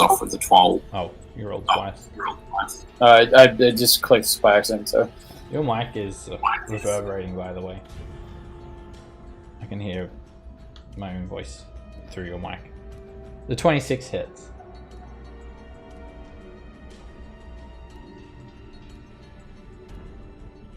You hit it for 12 damage, and it's going to take a hell of a lot more to get through this wall. Depending on how thick it is, it takes a tiny little crack out of it. Okay. That's not bad. Well, fuck it. I'll go ahead and hit it again, even though I don't think it's going to do much. You did 2 attacks. 26 hit, 12 misses. Yep, that's fine. Then that's the end of my turn. That's fine. Yeah, you feel like you're going to be here for like at least a minute trying to get through this wall. It's a stone wall. Scamp. Alright, I do see light coming from over there, and I think Brew's the only person in our party who typically uses light, right? Mm-hmm. Yep. So I'm gonna be like, Darius, it looks like he's coming through over here. I'm gonna run up this way, and I will use my action to healer's kit myself.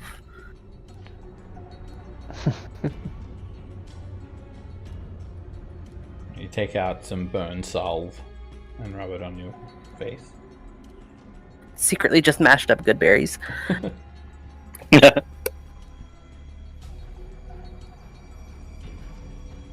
Then, as a bonus action, we're gonna toss some Fey energy into Cage, because he's looking a little low. Thank you. We'll do 6. So you'll get 25 plus 6 temp.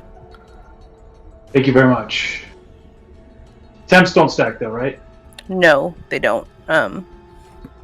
Take whichever one is highest. So Yeah. You keep your, what was it, 14? 14, Yep. yeah. Rolling. Alright, so the Dissonant Whispers I had held before is wasted, but that's fine. It's only a first level slot. Let's move forward a little bit. Okay, so Brew is engaged with this thing. He's blocking his way forward. We just got Right. engaged. He gave me a nice ring. Oh, that's beautiful. When's the ceremony? Anyway, I'll cast Dissonant Whispers on it now. Stonecloak blushes. First level. Okay, Dissonant Whispers. This isn't one of those things where like they're not effective if they're charmed or anything, is it? No, only if they're deafened. It's only if they're deafened. Oh, like, Alright, so here, I'll... they fail. Cool. Alright, they don't seem to be affected by psychic damage, but they run away from you. They use their reaction and move back 30 feet in the direction Cool. they came and provoke an opportune attack from Brew.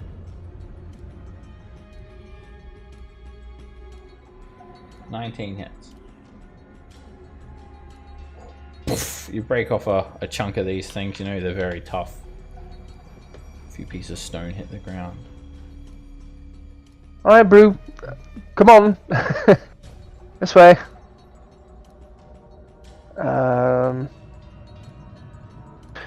Actually, not gonna move yet. Let's see, that was my action, and then... Oh, he just used his reaction, so he can't move.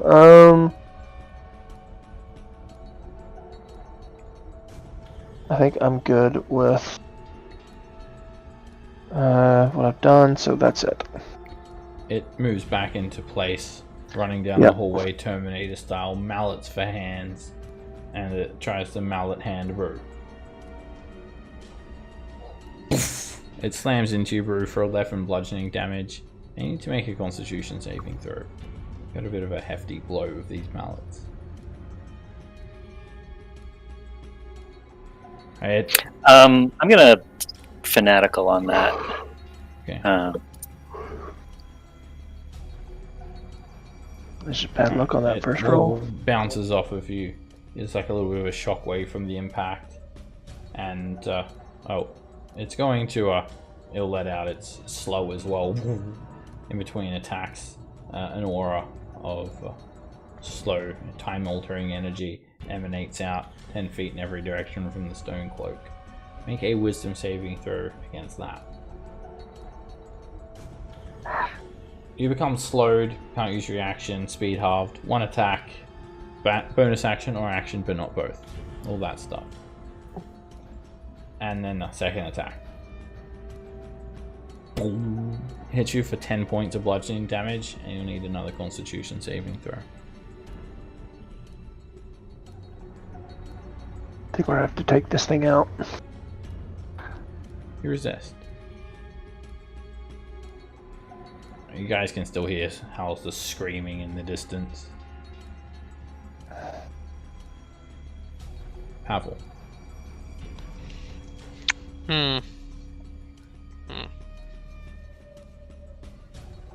You get over there. Actually, there'll be another one of these. Yeah, you'll. I don't know if you can actually see it there, Pavel. No, you can't. Okay. There's gonna. Well, you will now. Sorry, Pavel, for your turn. It's another one of these spirits. It dashes up to you, creates another one, and it gets it all the way up to you. And you'll actually need to make a wisdom save again, as this thing just seems to slow people down just from being near it, and no reaction speed is halved.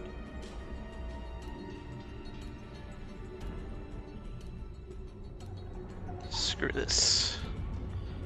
It's gonna take a minute. Run. Yeah, I mean, I can do that. Can I fit through here? Yeah. Cool.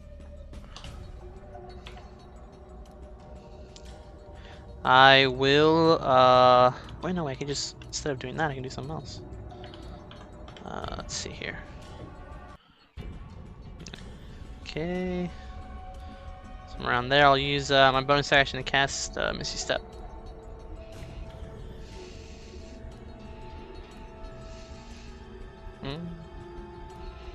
And move right where, well, you can't see it, but somewhere around. Let's go with there just to be safe.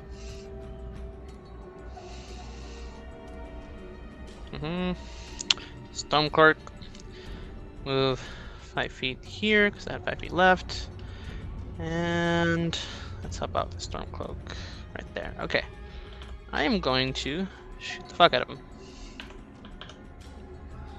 Let's see here. I'm probably gonna action surge after that too. Alright, 1, 2, 3. Hit. You start chipping it down. Take off a nice chunk of stone. And hit. You go. Easily anticipating where it's going to be before you shoot. And you break off another big chunk of stone. Boom.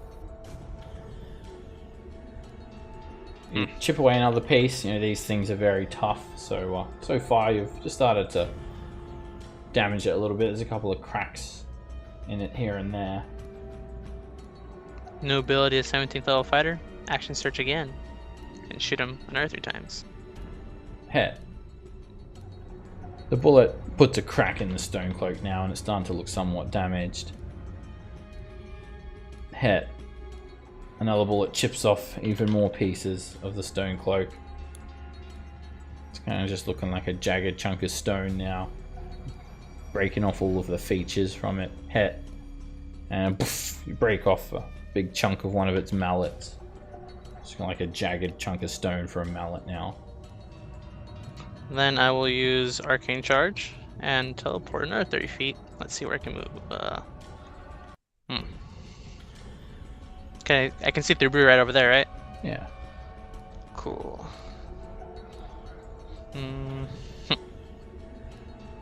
Yeah. Alright, cool. Sorry for a long turn. Cage. I'm going to take 5, 10, 15, and then I'll, so that's 15, I'll firebolt this guy. Hit. The firebolt hits it head on, right in the face, and chunks of stone are flying all over the room.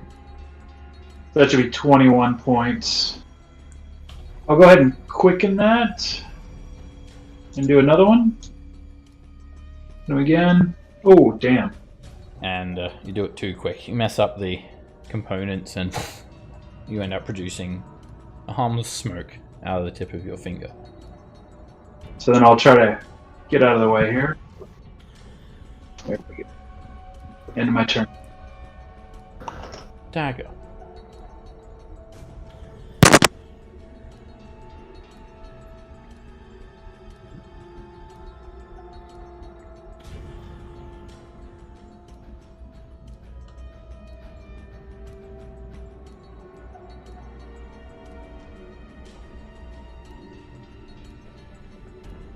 Dash there. And then where's my hand crossbow? Fill up my hand crossbow, shoot. 19 is a hit. You shoot him in his stony face. 48 points of damage. The crossbow bolt begins to decimate the stone cloak. It's barely hanging on at this stage.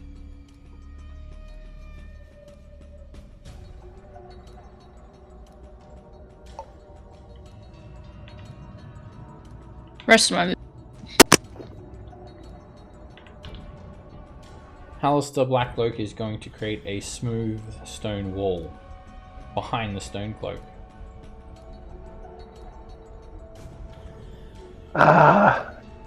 Tricksy bastard. Brew. Swing the reckless at it. 22 is a hit. You smash the greatsword down onto this thing. The fire melts away some of the stone. It takes a couple of steps back and it's just crumbling. You get a wisdom save at the end of your turn. I'm still slowed. Darius.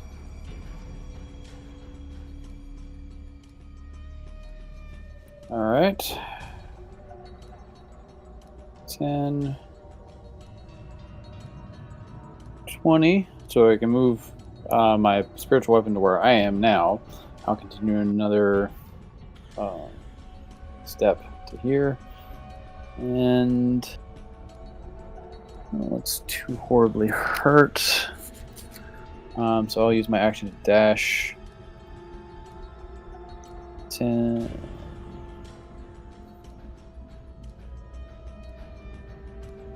There. Scam. Going to move up ish. I will attempt to frostbite the stone dude.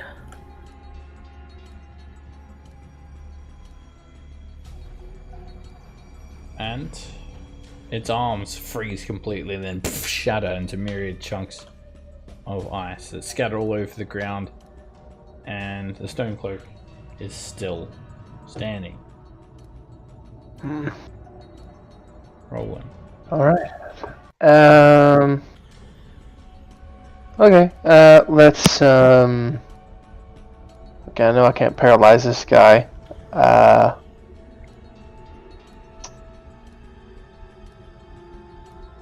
I'm gonna go for a fire bolt as well. No reason not to. Wacha! Woo! Yeah. You just like point your hands forward and just command me that shit. This huge cylinder of fire with little cords of fire also wrapping around it. It incinerates the stone cloak. Nice. Hallister yells out, "That wasn't my stone cloak, was it?" No, it wasn't. Good. Alright, there's the other one as well. You can hear it like it's scraping its stony hand along the wall. And Hallister uses some of his trickery to say, "I'm coming for you!" in this tiny little voice. God. Emanating from that direction. Alright, Pavel's already used his reaction.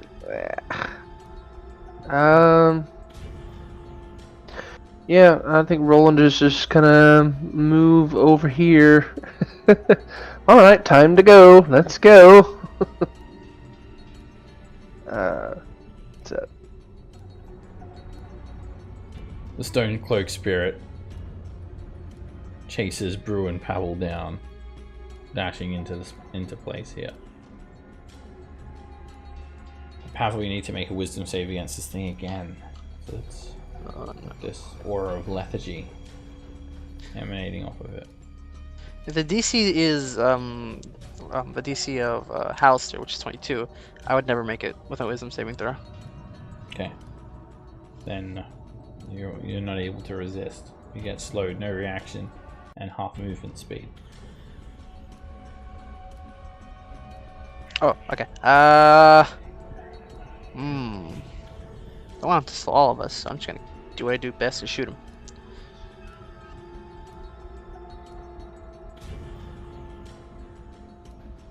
Oh no. Yes. Crit.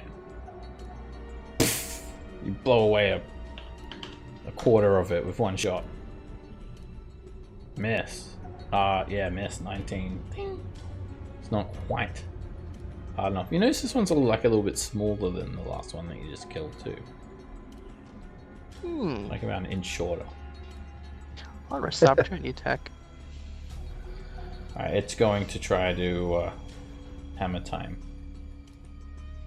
And it hits. For 16 bludgeoning damage. It's got a bit of an owie on it when it hit. Bit of oomph with its swing.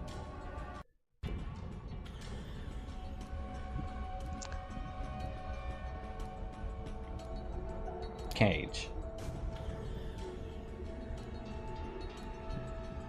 Let's see. Let me zoom in here. 5, 10. Cage is going to step forward. 5, 10. It's got a decent view, I think. That would be 25. Yeah. Oh, yeah. Okay. 25. Or, I don't know if that's a wall. Yeah, that would be 25 because there's a wall there. You would have to go for Okay. Scamp Dagger and then... Oh, I got you. Okay, sounds good. So he'll go ahead and firebolt the spirit. Do you have Wonder the War Mage to ignore cover? Half cover. Yeah. Then that hits. And 31 damage. It decimates this thing. It's almost destroyed. It's very badly damaged. Bits of stone falling off of it left and center.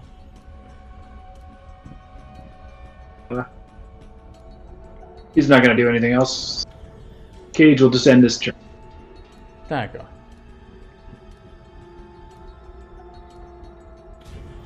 Okay, well.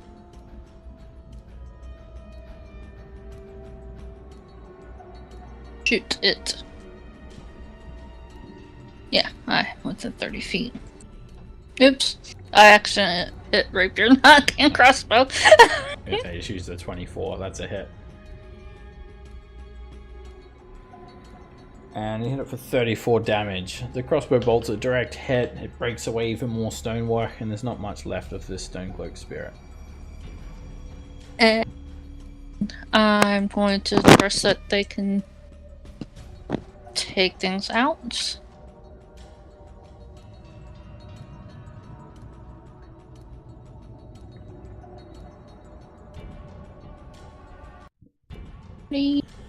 And I'm going to run down the tunnel for 30 more. Okay. Freedom! It continues on. Okay, Highlander. It continues on into darkness as far as your eyes can see.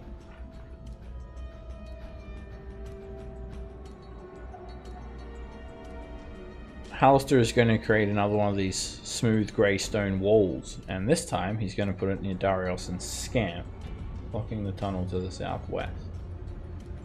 I feel like we're being shoeholed into a certain direction. Yeah. Well, nothing to do but go there. Reckless attack. Hit.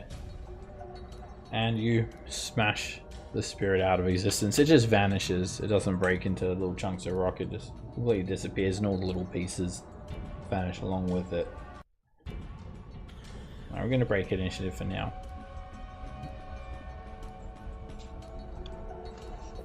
If we get stuck behind a wall, remember the adamantine hand axes. Yep. I don't have a hand axe. I got disintegrate. Oh, dang. Up now. Hand axe is better, but it took me forever. Darius, Skipping the Can I keep making wisdom pickaxe, going saves? straight to disintegrate. You'll recover. It only lasts a minute. Alright. As we're running, Scamp's going to be smacking good berry paste on a couple people. Okay. Maybe she's born with it. Maybe it's Goodberry. Alright, you guys head down this tunnel for several hundred feet, and then you arrive at a new level of Undermountain. Eventually the walls change, and there is something very macabre about this level. Something very off-putting and ominous. The walls are dripping with blood. Oh, great. I love this place. I'm going to stay here. Dagger, were you already down here? Is this your handiwork? Alright, we'll take a 10-minute break now too. And you guys will get +1 week of downtime. and when we get back, we'll be on level 21 of Undermountain. Cool beans. See you guys soon. Congrats. Nice. All right, I'm up to 4 weeks of downtime again. I can finally get my training. Yes. Me too. Me too. I'm gonna get mobile. Nice. Super fast.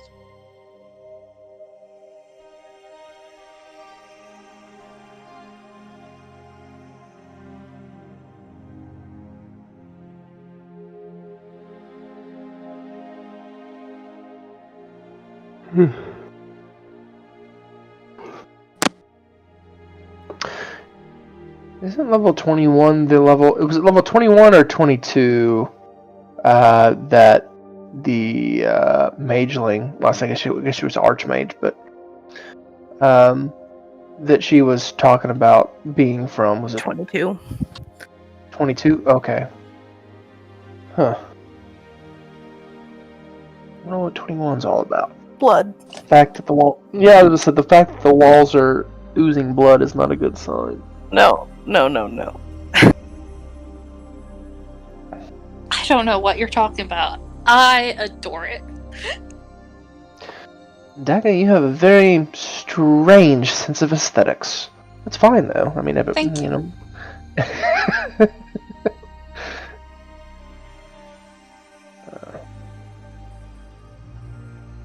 wonder what's on this level though. That's the thing. I mean, we've kind of had at least an idea about what is on most of the levels. This level, I don't think we've heard anything. I have no notes for this level.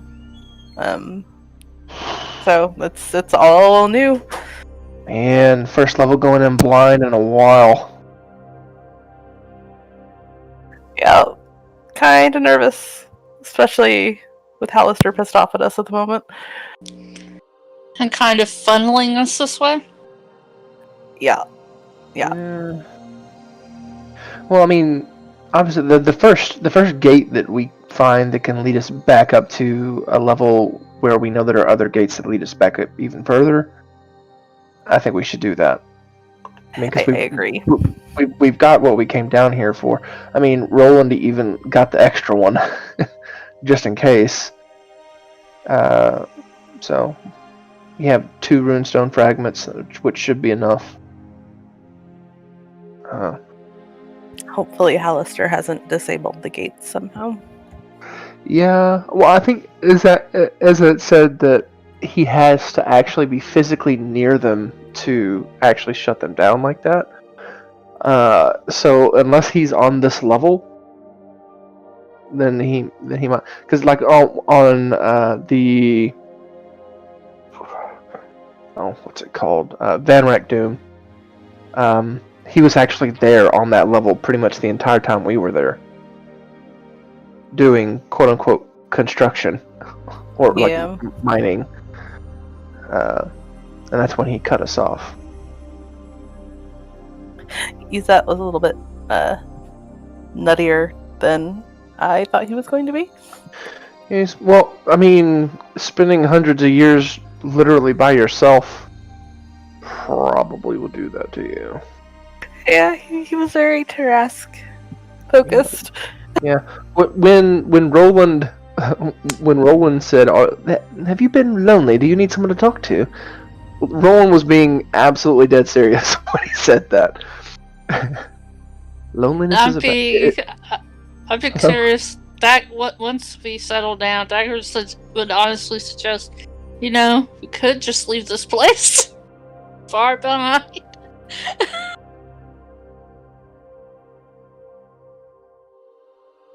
Well, I think Roland has fallen in love with Waterdeep. It's not his home. It's not his home city by any stretch of the imagination, but he. Oh, she fully expects you guys to not take her up on the offer.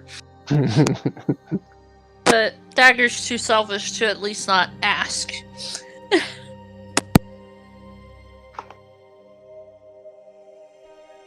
I don't even know what this level is called. I don't either. It's the very first time, and I don't know how many levels that I've literally had no notes, and Dagger's it kind of bugs home. me. I don't know how we would have found it out, but this is... Oh, Jesus, we're getting close to the end of the campaign. There's only 2 more levels left. Yeah, we're on 21. There's 23. So, I mean, we're level 17. I mean, Get some more experience. Hal's just gonna be a bitch. Yeah. I mean, we're pretty powerful, as of right now. But I mean, obviously not ready to take on Hallister. But no, I mean he could kill me with a spell. I think instantly. Mm-hmm. He almost did kill Darius with the spell. Well, I'm pretty sure he's gonna have like power word kill. Yeah, you need 150 hit points to survive that. Is it 150 or 100? I think it's 150. I should know. It was on my 9th level list. I didn't take it, obviously.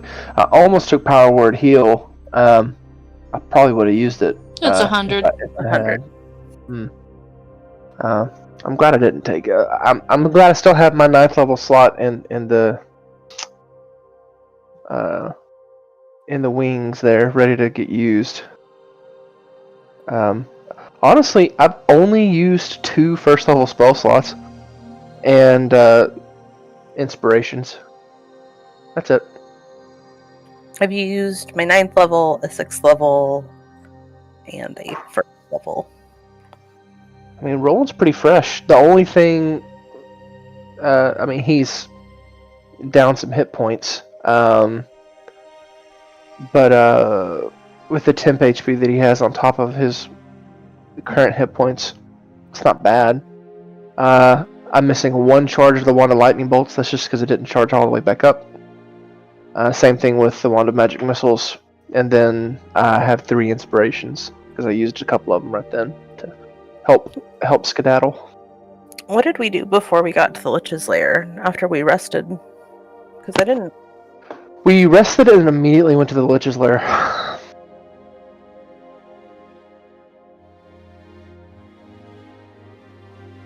Because we spent quite a bit of session time actually in the Magnificent Mansion, because we had the familiar cockfight. That's right. So we actually spent a good deal of time in the Magnificent Mansion. I forgot all about that. Session-wise. One wanted to bet Cage.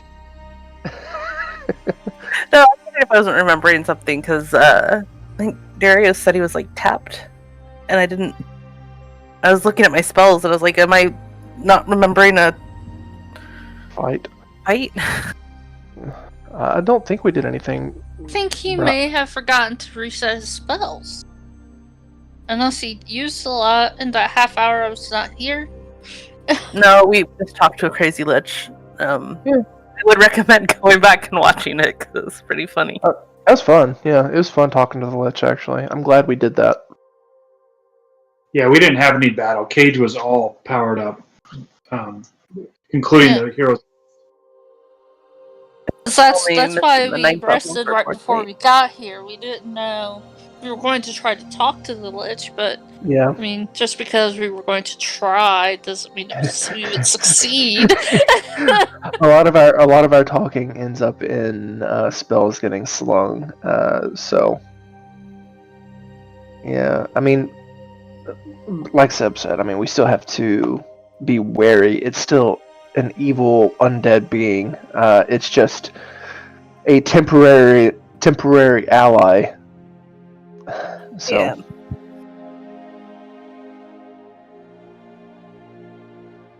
Just, I mean, treat it just like we would the Gith. Everybody else at Undermountain. Yeah, the Gith or the Drow at one point. We're gonna kill him eventually. To be fair, the hobgoblins on level 3 or 4, whatever it was, we actually tried to be their friends. Like, we tried, and then we got sucked up into an aboleth thing, and then they all died. Yeah, their death wasn't our fault. Yeah. Hey, and call you out and thank you for asking for my goggles back. That was fucking awesome. I mean, we were doing a role play, so. That would have been my first question too. I thought it was funny. Brian, why are you tapped? Or did you just mean hit point wise? You got hit hard. Yeah, I got crushed.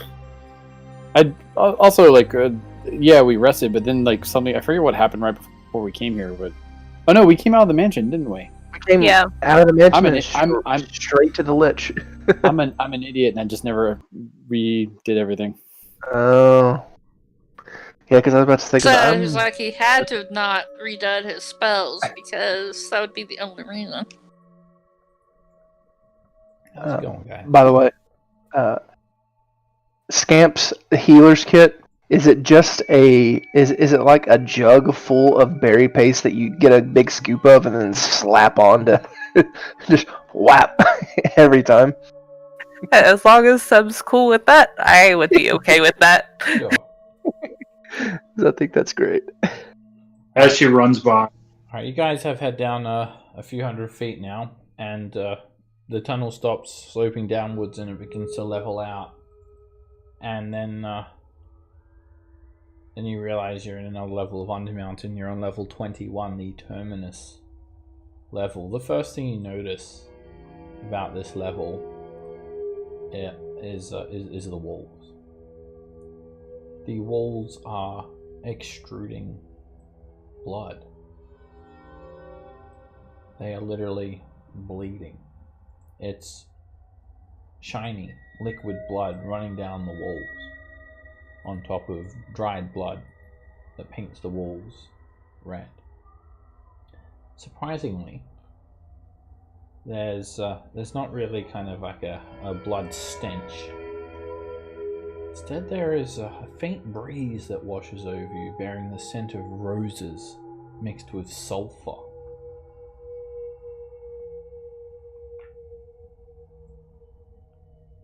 I don't like this level.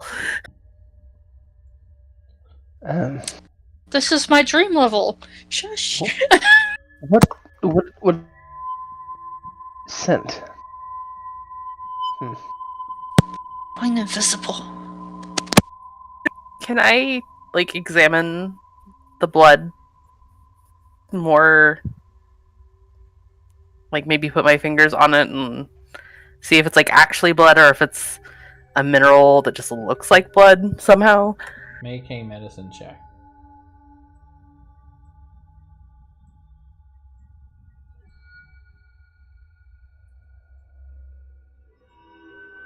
As far as you can tell, it's blood. You're no expert, though, but on blood, I guess. Yeah. Anybody want to scout?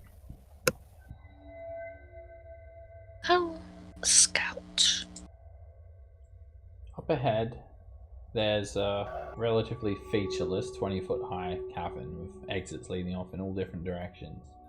But two of the directions actually contain some iron tracks, and an empty minecart rests at the end of the northern track. Oh, the blood could be rust. The floor is sloping upwards to the north and downwards to the south. Pretty confident it's blood. It is streaking the walls, the floor, the ceiling, every surface. It's literally bleeding, dripping down the walls.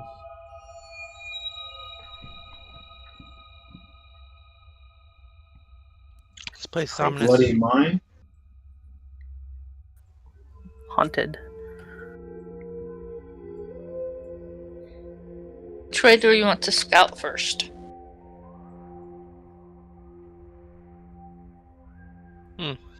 I can't see anything down the southern one. Seems to be several directions here, so Yeah. pick one and go, I guess.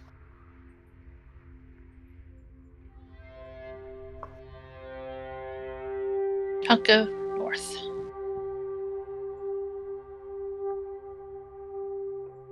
follow the tracks. Alright, you're going uphill.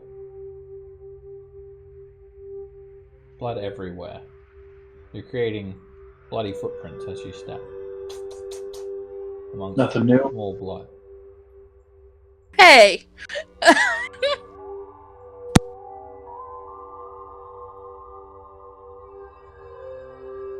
I'm gonna try to stay in touch with message.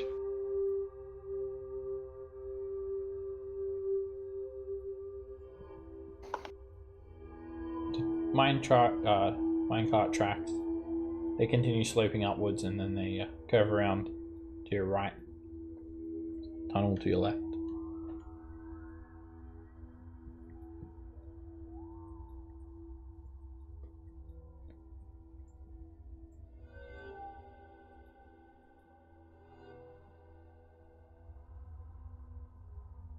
This tunnel, it keeps on going down as far as you can see.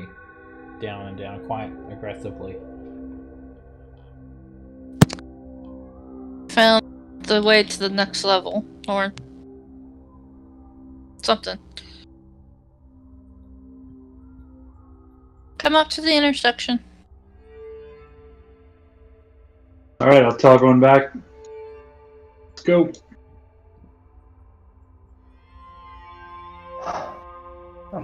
Look, scamp. I never thought I would miss the ooze. Ugh. Yeah. Stepping daintily. Clark blood in the dark. I don't know if you saw what I wrote in chat, but the thought was the same. This place is disgusting.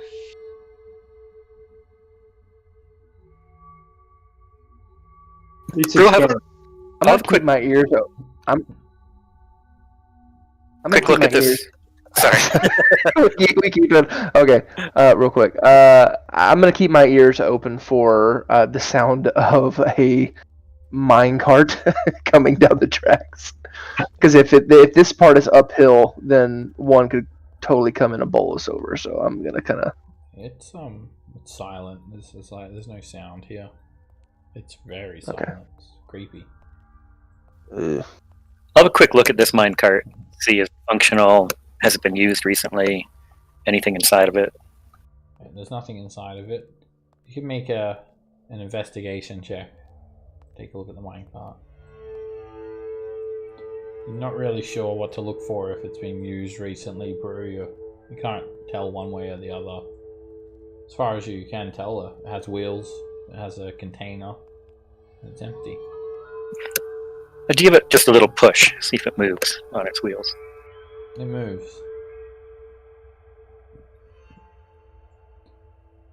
It's just kind of stopped by a wooden block at the end of the track.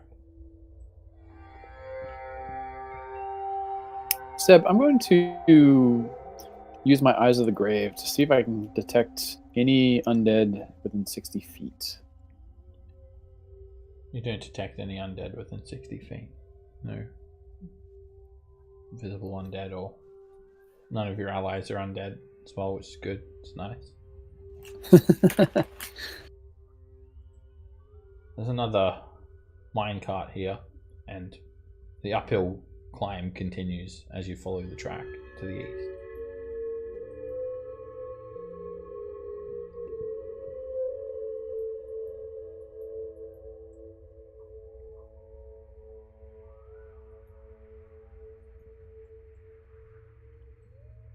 The tracks continue running through another cave. It's about 20 feet high. You see some mining tools scattered on the floor. A couple of columns of rock extending from floor to ceiling.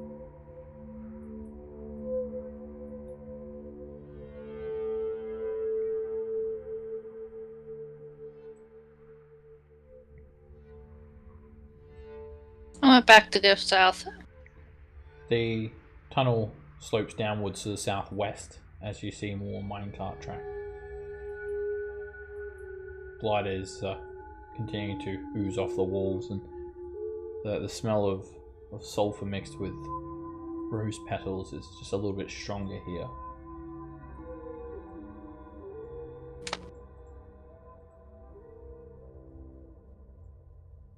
Can I tell which way they're coming from? This one's coming from? Make a perception check.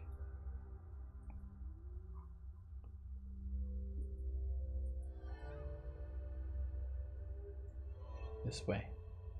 There's a breeze. There's actually a breeze that brings in that off-putting scent, wrapping around the corner, this way, alluring you. Yep. So you actually start to see some smooth tiled floors now, and a room. It's a 10-foot high room, and there are stone shelves against the north and south wall. There are rusty helmets, picks, hammers, pitons, some mining equipment. Hallway continues on and branches off to your right, up ahead. Next time he messages me, I'll keep him up to date on what I found. I'm gonna try to sneak through the hallway, keeping an eye on the floor for traps. I can make a perception check to look for traps at disadvantage because everything's in low light. Disadvantage for the seeing part at least. And nothing looks hazardous. That scent is quite strong. And up ahead, around the corner to your right, there is a door. It's a door made of iron. Iron handles, iron hinges. I'm gonna come to here and tell them how to get to me through Cage. Yeah, so we'll message, and then I'll message back to Pavel, I believe I can see, and say, come on forward, guys. He wants us to move forward. There's a tunnel to the south to come down. Stay in the light. Let them see me. You guys are... your boots are covered with blood. It splashes up as it pulls in some areas, and you've got blood now kind of covering your legs as well. Yeah, what the heck is this? There's even like these little like visceral vines dangling off the wall. This minecart is packed full of ore. It's laden with ore, and there are wooden chocks holding the wheels in place because this is downhill to the west. Yeah. No. That's here. Continue onward. Okay. I think I found the source of the rose smell. It's behind an iron door. Right down there. I'm gonna try to sneak into the room. Okay.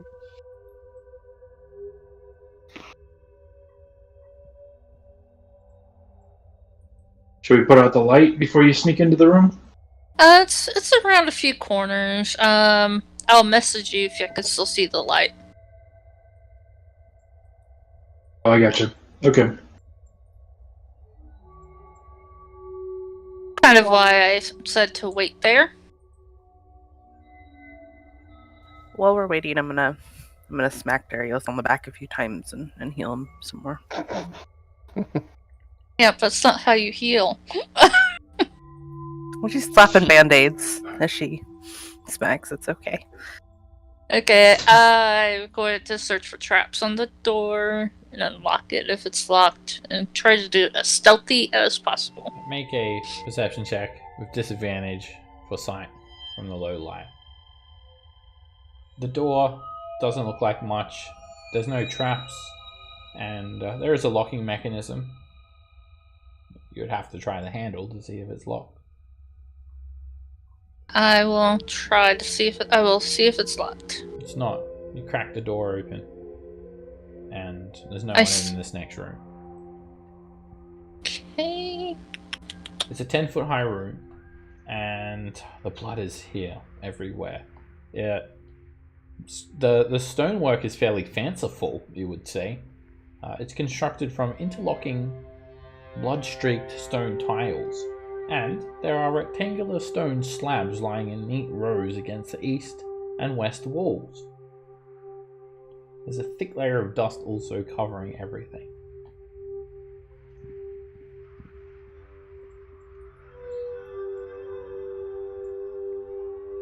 I will wait to investigate that until they're with me.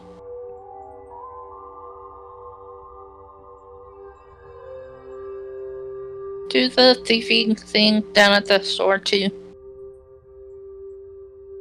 Perception.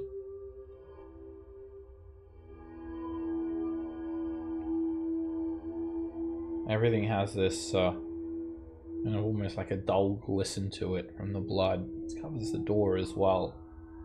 You take a careful look. There is a lot of dust on the door, and other than that, there's no traps. There's no giant scythe that's going to come out of the wall and instantly decapitate you, or maybe some tubes just protrude from the walls and just flood this room full of fire for the next 10 minutes. Nothing like that. Okie dokie. Okay, I will try to silently open the door. Okay. Make a stealth check. As you creep this door open, there's no one ahead of you. The ceilings are still 10 foot high, which, judging from the size of the room, it's pretty normal. There's blood-smeared tiles covering the floors and walls, and there's actually it looks like a dining hall. In fact, the ceiling is vaulted in this room, so the middle of the ceiling is 15 feet high. It looks kind of nice-ish, apart from, well, actually, you like the decor, so it looks nice-ish to you, Dagger. You've got a 25-foot long stone dining table in the middle of the room, and it's flanked by two equally long stone benches. A stone hutch against the west wall contains assorted iron plates and flatware, and there's two exits, one to your left and right in the form of iron doors, and another hallway off to your south.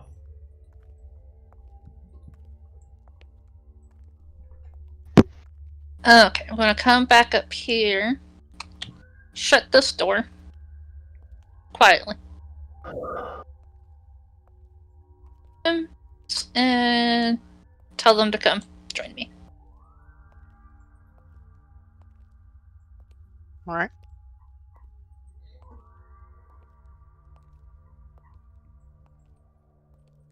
Cage hops in the light and says, "Come on, guys, everything's clear." Brian, did you get the healing I gave you? I found a resting place for us. Yep. I haven't investigated those yet. Don't get on them. Bed bugs. Oh yeah, maybe a short rest. Sure, this would be nice.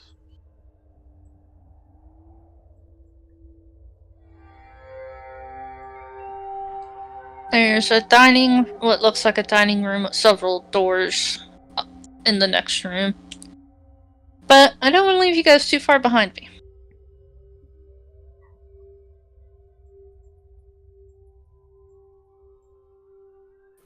Anybody else want to grab a short rest? What do you guys think? Cage, I'm fine. yeah, it's not gonna do much for Cage. But Cage can keep watch.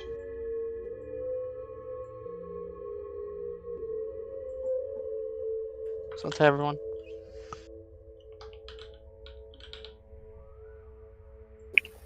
Well, just thought get some resources back for the next big fight, but Sorcerers don't get anything for a short rest.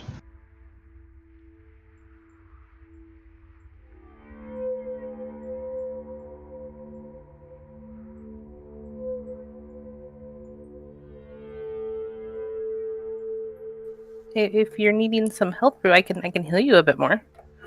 no, I was more thinking about The door Pavel, to the quick south fight. opens, and there are 6 Duragar in full plate. They, some of them have heavy helms, and their armor is dripping with blood. There are 3 males and 3 females. And as soon as they see you guys, they draw their war picks, and a male Duragar calls out in Dwarvish, "By Latiger's name, what's the meaning of this then?" Dwarvish. Go ahead. I was to say, does anyone else speak Dwarvish, or am I the only one? Well, I was gonna I try speak it. and I was gonna cast tongues on myself quickly, like show my hands to show them that I'm. I mean, if you want to say something to them, Darius, go ahead. Well, I'm going to kind of I'm not step gonna forward and stop kind of you. put my hand- reaching for weapons or nothing. You stay right there. Hey, hold. It's fine. We're not here to cause conflict. Quite frankly, we're a little lost. Who are you now?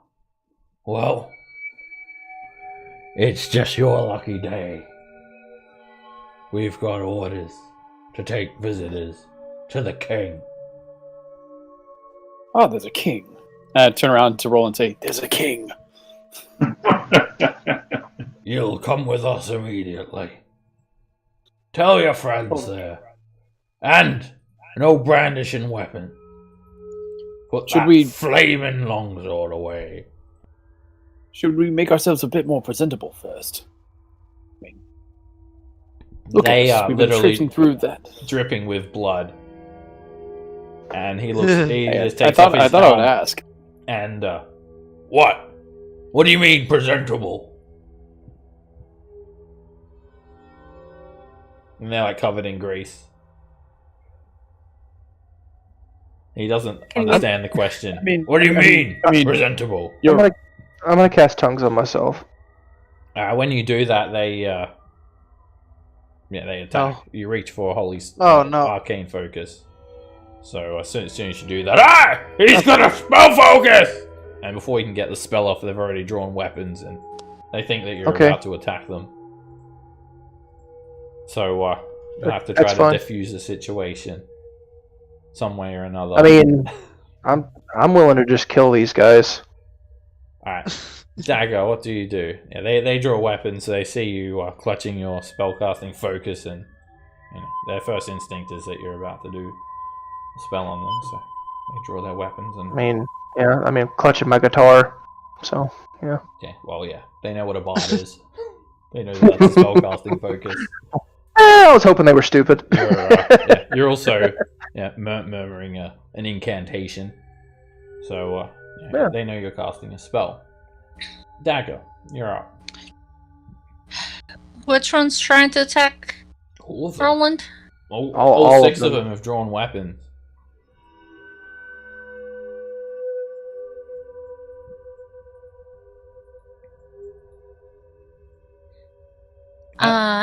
As you guys, everyone draws weapons as well.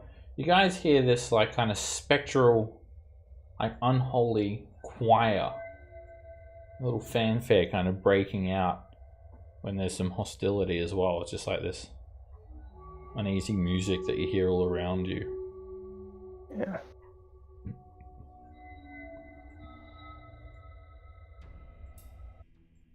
Dagger, you're up first. What do you do? I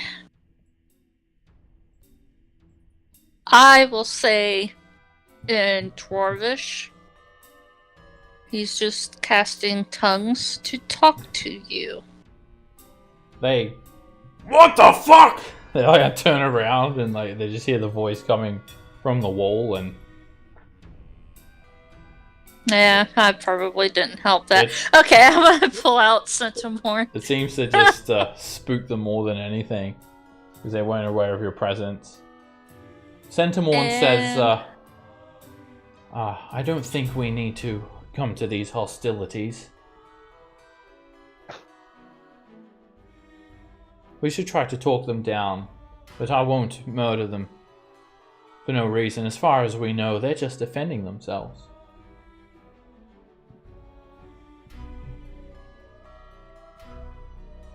I'm going to. I will pull my rapier. Okay.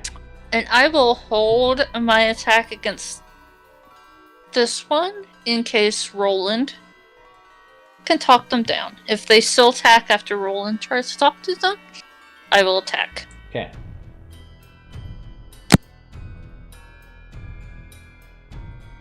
Okay. I'm not crazy. This is Christmas music. There is this unholy choir echoing Oh throughout god. the room. The door guy look like they're on edge as Sounds well. like Christmas music. Okay. I'm gonna take, not that I can see Dagger, but feeling a little uncomfortable here. I'm gonna ready a firebolt on this guy if he attacks anyone. Okay, so you cast the spell as well.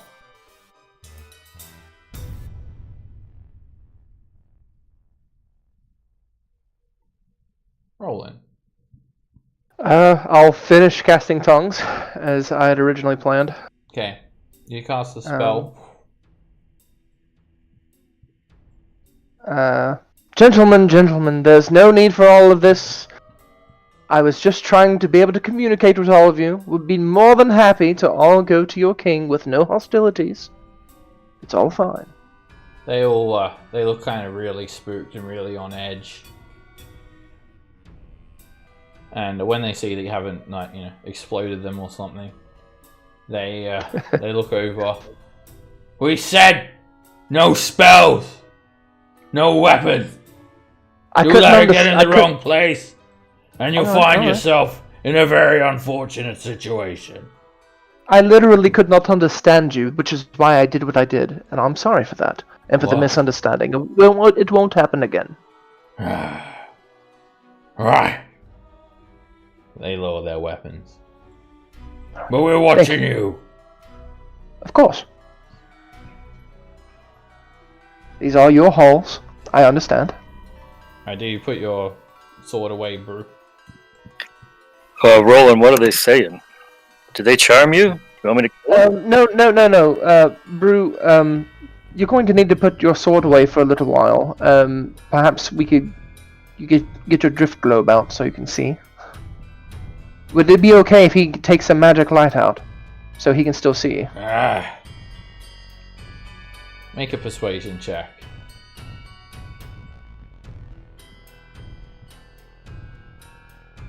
Fine. We've orders. Thank you. To take it to the king. All right. So I guess and that's we shall what follow. we'll be doing. We shall definitely follow. Lead the way. I'll sheath the Sundeath and light up the drift globe. Alrighty. 3 males escort you guys from the front, and then the other 3 females follow you guys from behind. Stick close. No detours. Of course. March through this room. The other 3 are just going to be behind you guys. That like spectral music, that unholy fanfare, it's kind of just faded away as hostilities have calmed down. The Duragar look haunted. So you follow them down this hallway, and up ahead there's a large empty room. It's got no furnishing, and there's actually 2 more guards here, and they're just kind of standing watch. They march on ahead, and they part ways. They don't say anything, and they let you guys pass on through. Quick nod to the guys as I walk by. The Duragar just look at you through their full-faced helms without any sort of acknowledgement or response. Yeah. The 3 females are pushing. They're gonna, if you guys lag behind, they'll actually push you. Keep on moving, they say to you, Darius. Wonder if these guys are as racist as it's the other ones we met. They haven't attacked us, so pretty good. Yeah. Well, Keep on moving, I said. One of them shoves you again, Darius.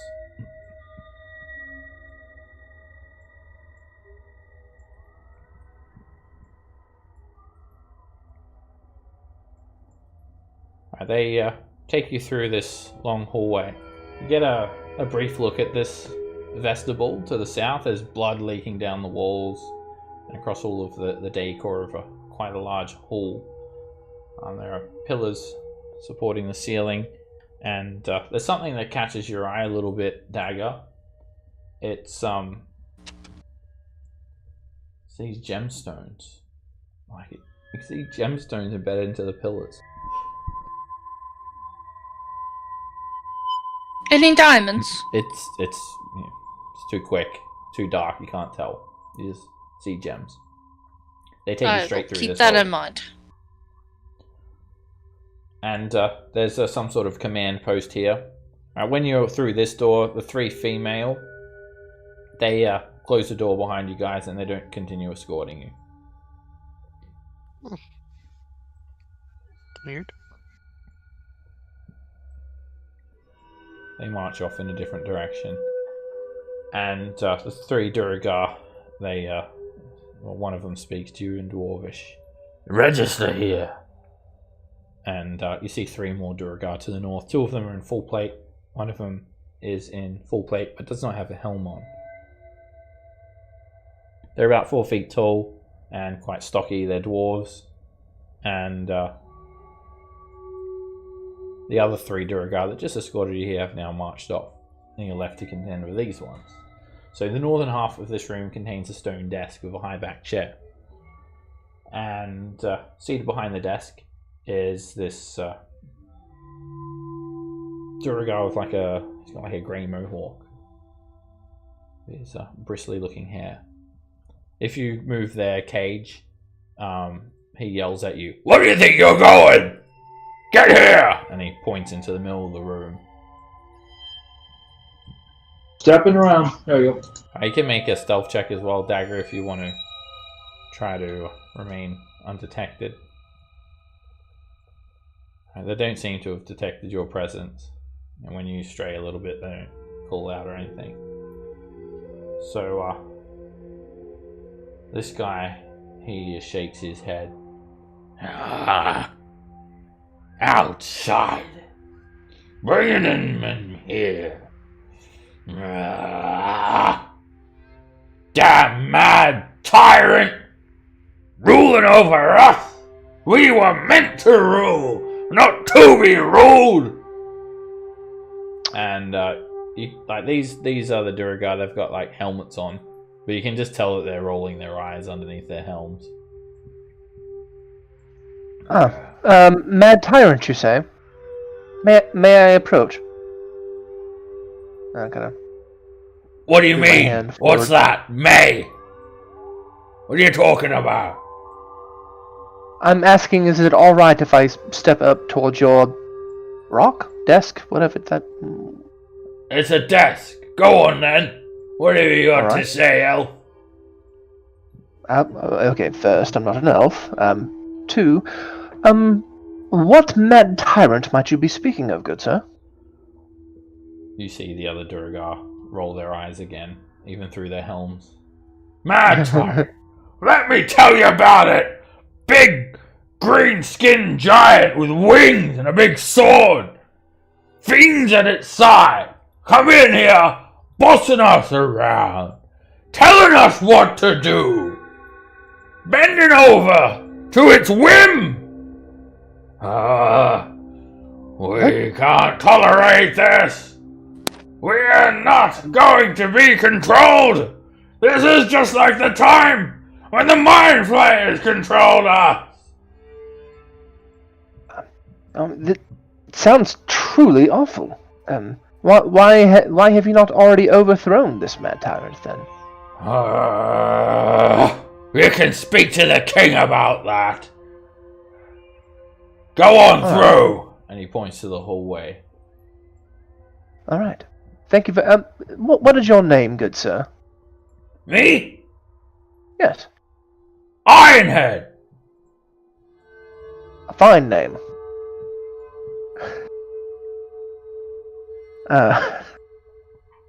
Okay. I was about to say, we have heard of a green-skinned winged giant. Yeah, I noted down that they're looking for a shrine of Latigar, the Dwargar were that was on the previous level. But I don't know if that shrine was to the green giant, or they were looking to like pillage it to give the loot to the green giant. I think my notes are not good. I think they're pillaging it to give to the green giant because Latigar is a Evil? Is a Durgar deity. Hey, outsiders! No loitering! Head down the hole! Yes. So just open this door, right? Alright, can do. I'll open the door. And we did think he might be a planetar. Yeah. Ooh. There's a Duragar. There's 2 Duragar in here. And then there's some sort of giant construct in the shape of a Duragar. The 2 Duragar are speaking. One of them has the trappings of royalty, and the other one is one of these guards. The guard leaves the room almost immediately as you guys enter. Oh, okay. Cool. This is a 15-foot high chamber, and all the walls and floors are made from interlocking stone tiles. So there is this stout-looking, yet dwarf-looking Duragar, and he wears a black robe, and he actually looks like a mage. He's reading a spellbook, and the spellbook is made of bound stacks of mithril plates, and the book rests atop this stout stone lectern in the middle of the room. Wow. But can he cast Wish? His rope must be a wizard. Get in and close the door, he says.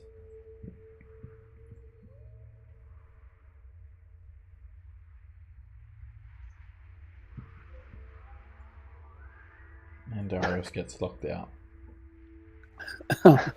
Oh, there you go. So, standing in the corner is this 10-foot tall Duragar made of iron, and it's just standing there like a statue. Dozens of iron masks hang from hooks against the southeast wall as well, near the statue.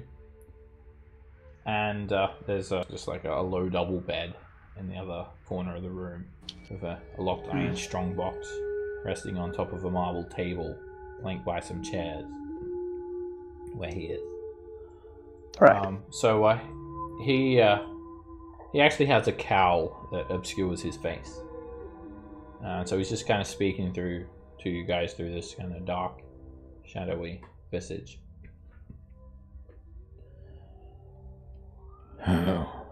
Drink, he says to any of you, and he pulls out this gourd, and he pulls out some iron mugs, and he starts putting them on the table. 7 of them, lines them up, and he just starts pouring. Darius, what's that? Take a drink, not to be rude. He did take out a mug for himself, so I think it might be fine.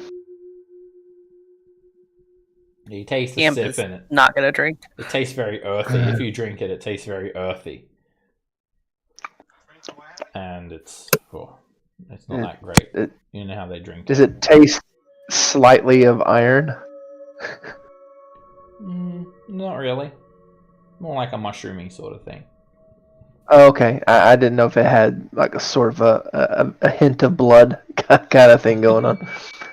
There's so much. We'll drink one. Some sort of drink another. Mushroom wine. Yeah. Hold on, settle down, he says as you just like down it in one drink. Brew can have Scamps. Scamp is looking probably very unnerved and just being quiet and like continually glancing around the room. Oh, thank you, Scamp. Anybody else not want theirs? Yeah, you can have mine. Okay. Yeah, can I have mine too? I know you like to drink. Okay. Oh, Lord. Brew. That's 4. Enough! Get drunk, he bro. says, and he slams his hand on the desk. Do you have any idea who I am? I was going to ask your name. We do know that you're royalty. And Roland will give a quick bow. Thank you for, being so hospitable. I'm no king. My brother's a king. I am your brother's the Valtigar, king. Still Shadow. And he looks Another around really at good you name. guys, and it's probably not really meaning anything to you guys unless you make a history check. Yeah, I would like to make one. Wait, he's speaking I'll make one because it's dwarf. I mean, if it's something, if it's a big name, Roland might have heard of it in some story or something. Alright, you guys both know that name, Steel Shadow. It's the brother of King Horgar Steel Shadow the Fifth, the Deep King of Gracklestug, the major Duragar city in the Underdark. Oh. So it's the king's brother. Oh, this is big time. Okay. You also know that wizards are exceedingly rare in Duragar society. You feel like he would have probably had a tough time being a wizard in a Duragar society. They don't really like magic, and it's spells are too finicky and fanciful for Duragar. They're very utilitarian, practical, just kind of meat and potato kind of Duragar dwarves. They don't like fancy stuff. Anyway, he says, "My brother's the king. Adventurers. I've been waiting for a group of adventurers to make their way down this far in Undermountain. I've faced your kind before." I'm sure you have. And your name does bring about with it some level of pageantry and respect. But why would you be waiting for a group of adventurers such as ourselves? Because I know what it takes to get down this far through 21 levels of Undermountain. To be fair, he would know what it would take to get out of here. Yes. True, very true. I came from below, though I've not made my way through the levels myself. I've heard the stories about House the Blackcloak. And these mines here, they be the deep mines. Duragar through and through they is. However, it appears that we seem to be sharing this space with another. The green giant with wings, I presume. What are you doing here? What do you want here in Undermountain? Why did you come here? He starts just like yelling at you guys all these questions all of a sudden in a volatile fashion.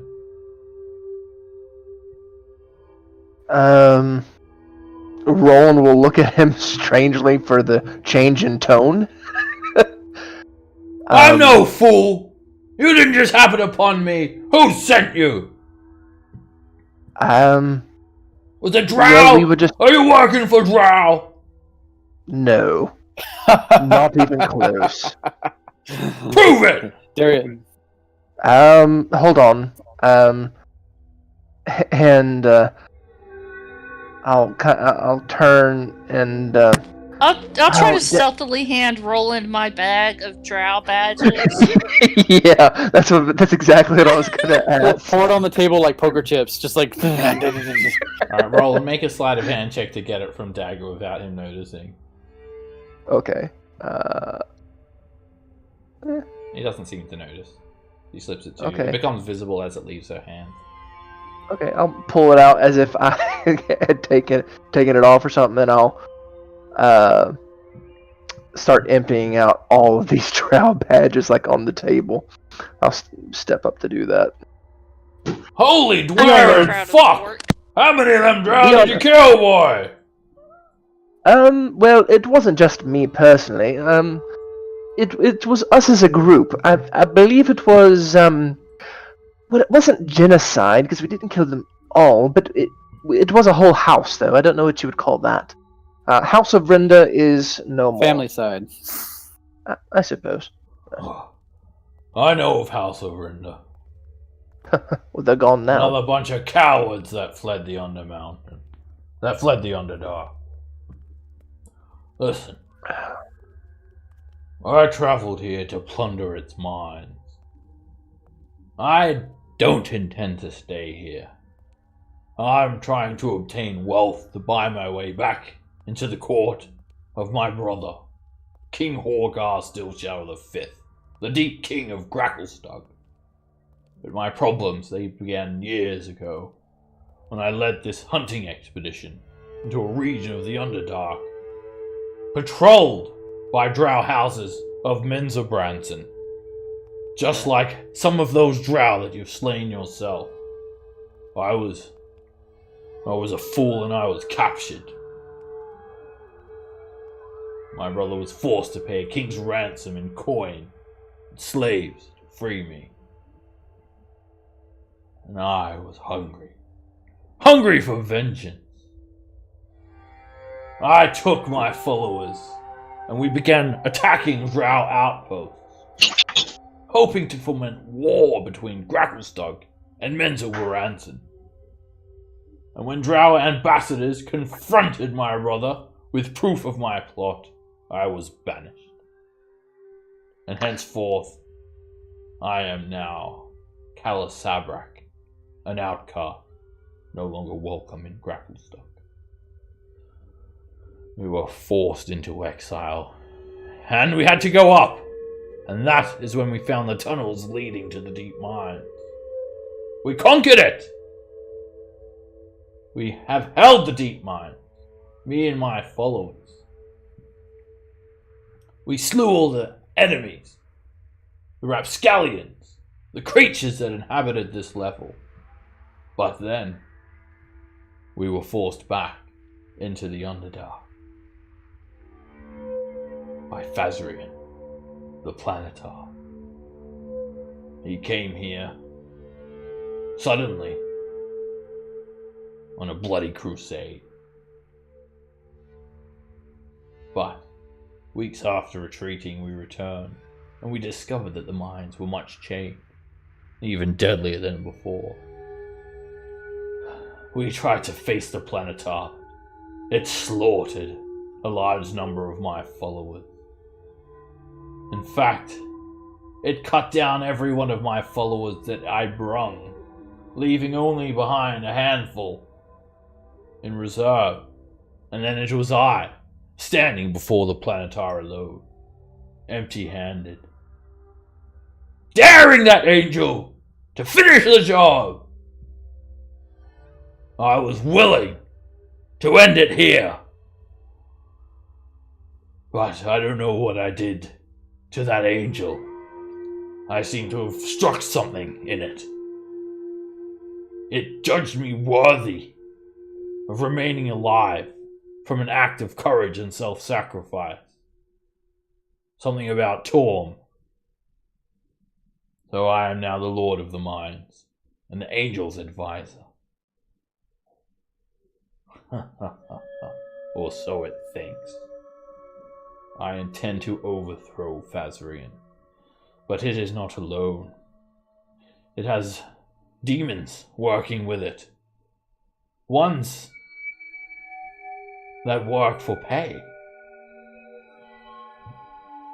I was hoping to procure enough funds to buy off the Ugoloths, overthrow Phasrian, but it hasn't been that simple. I've procured some funds, but it's not enough to defeat the angel, buy away its followers. My patience is wearing thin, and the patience of my followers thinner yet. So I'm looking to hire you to slay Phasrian. Do you understand this? Do you understand what I'm asking of you? Seems pretty straightforward. What's the price? What is your price, adventurers? What do you pay to kill an angel? You tell me. Darius.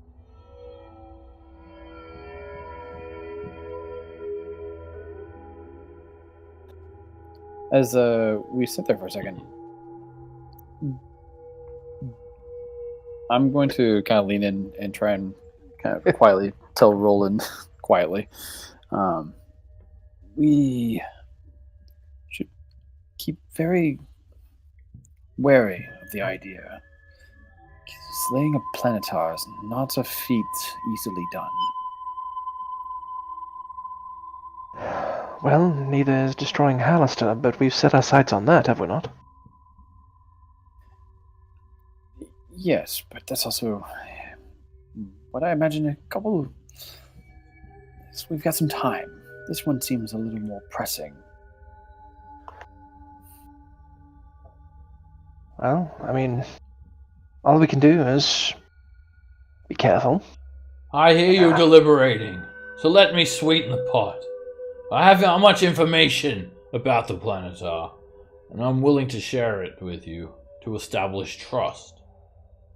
First and foremost, there is a secret vault hidden behind Fazrian's throne. You are entitled to all of the treasure that lies in the vault.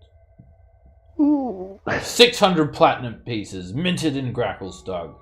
These coins will be yours also. I have learned how the planetar came to be. A powerful cleric summoned this celestial being of immense power. The cleric then directed it to slay a host of monsters that haunted the deep mine. I guess it mistook us for monsters. What can I say? This act of slaughter. Look around you. The walls. It has corrupted Fazrian. After slaying many monsters, I will show you what happened. It's best if you see for yourself. Follow me. Before we go anywhere, Valtica, what's with the big guy? He's there for a bit of muscle. Oh, right. You never know if you can trust adventurers. Well, I suppose you're right about that, actually. Come on then, this way. Prue will I'm toss getting my back badges back. Oh, okay, any drinks left on the table. Bruce's gonna chug them down. Okay, he's just down them all. Make a Constitution save, bro. It's quite strong. Brew's gonna get. And, he's not even close to drunk. You can skip lunch now. You can skip breakfast. Well, that's good stuff. Yeah, liquid breakfast. Right, Duragar bowing to Valtigar, and Valtigar points to this door. A short walk down there, you'll see. Once you've seen it, come and return to me. All right. Duragar guards are just watching you guys. I'll wave. Hello. I open the door. They grumble under their breaths. Elf.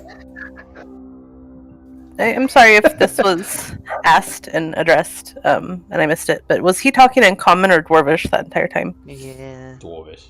He doesn't know Common. Oh. Okay, I figured. Roland would. Well, as he we're might know walking Common, this but way, he was we'll- speaking in Dwarvish if people were speaking in Dwarvish back then.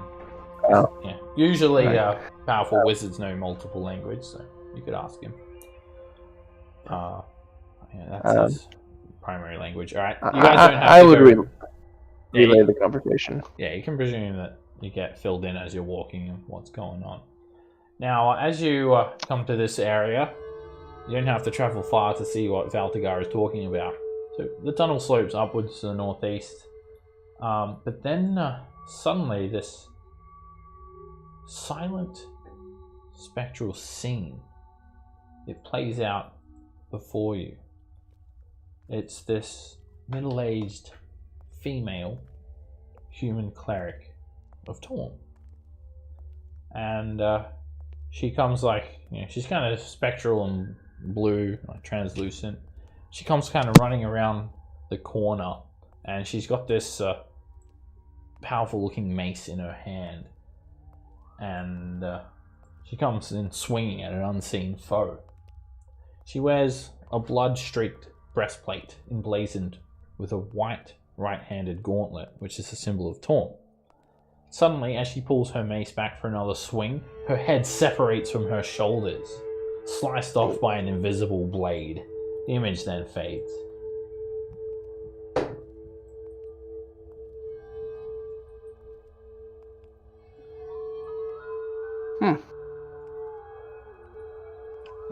So what was that supposed to be? Pretty harsh there. It's the cleric that summoned Fazrian, having her head sliced off. Yeah. By what? Presumably by Fazrian. But we didn't see him. We just saw invisible. Sliced off by an invisible blade. That looked kind of like what Dagger does. Yes, Dagger decapitates people with a rapier. That's how hard she hits. Yes. And you can see my rapier now. You can see my rapier when I do it.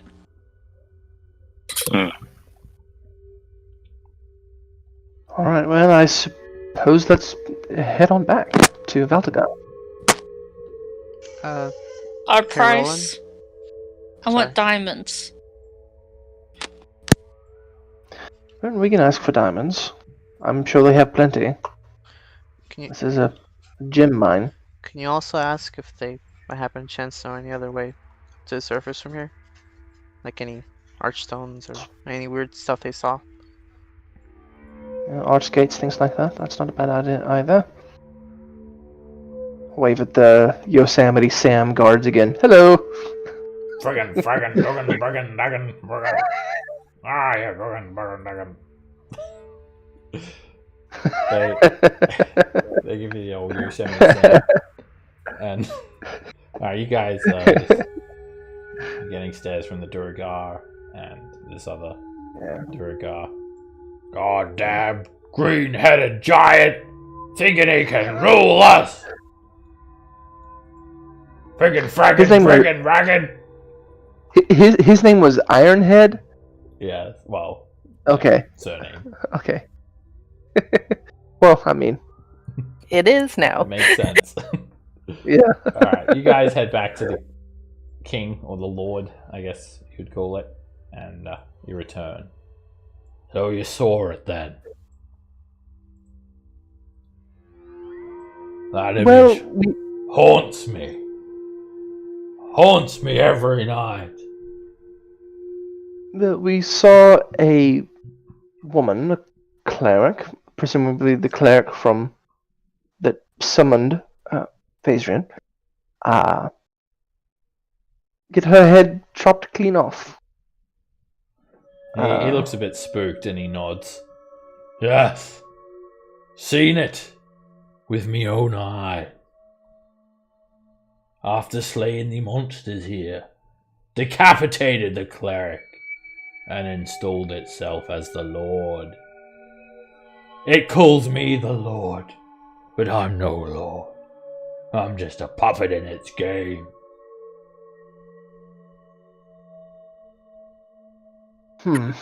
Roland, could you ask him why everything bleeds here? I believe it's part of the corruption. Oh, by the way, Valtagar, I know we're speaking in Dwarvish right now, but do you speak Common? So all of my compatriots can understand you. I care not to, but I can. We would be most grateful if you did. If you was in Gracklestug, it wouldn't be like this. You'd be speaking the language that I tell you to speak. Fine. Hello there, Thank I'm you. Valtagar. Whoa, that's a huge change. No, he switches to common. Yeah. So you seen it then? The decapitation.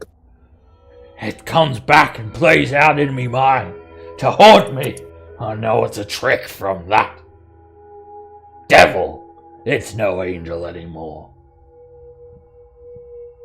And you say it has fiends as companions? Yes, Advisors. It takes advice from them. There's 4 of them.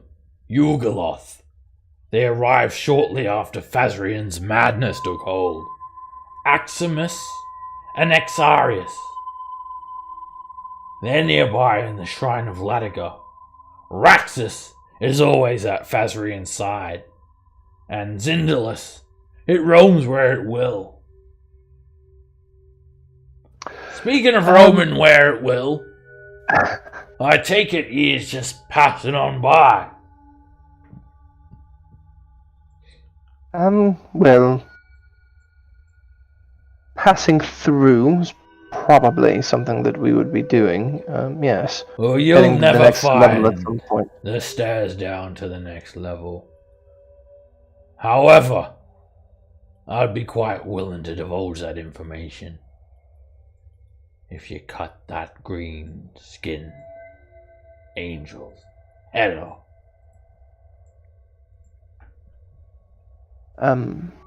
Well, I mean, that would certainly be a good part of the bargain, sure. So then we have a deal. Well, not yet. I said part of the bargain.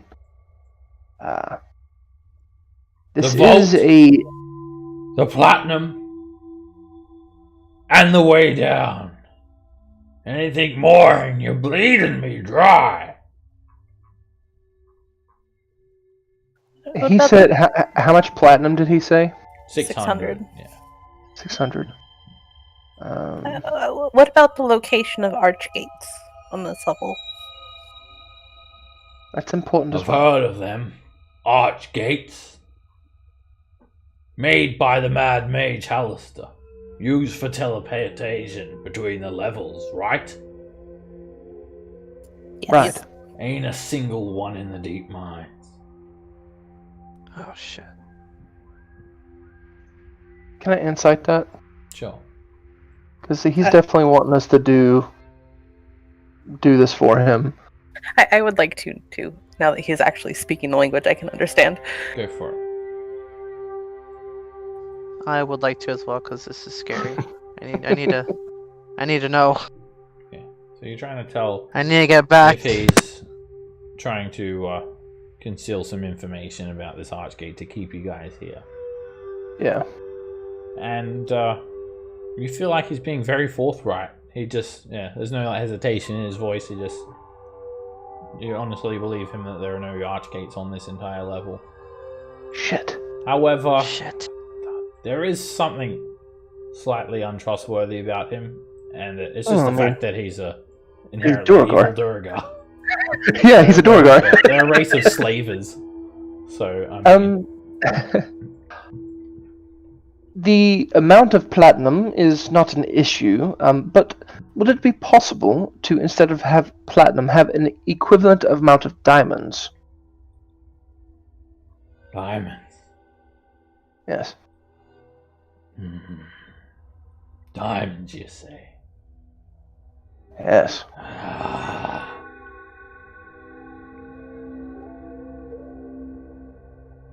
So you want 6 of the diamonds? Only!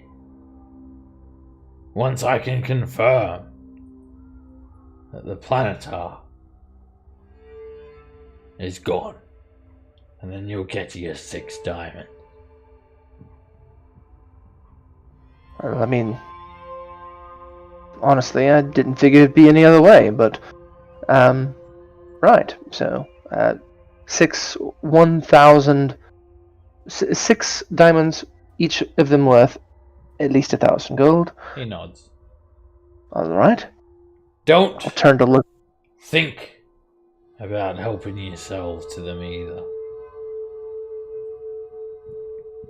We wouldn't dream of it.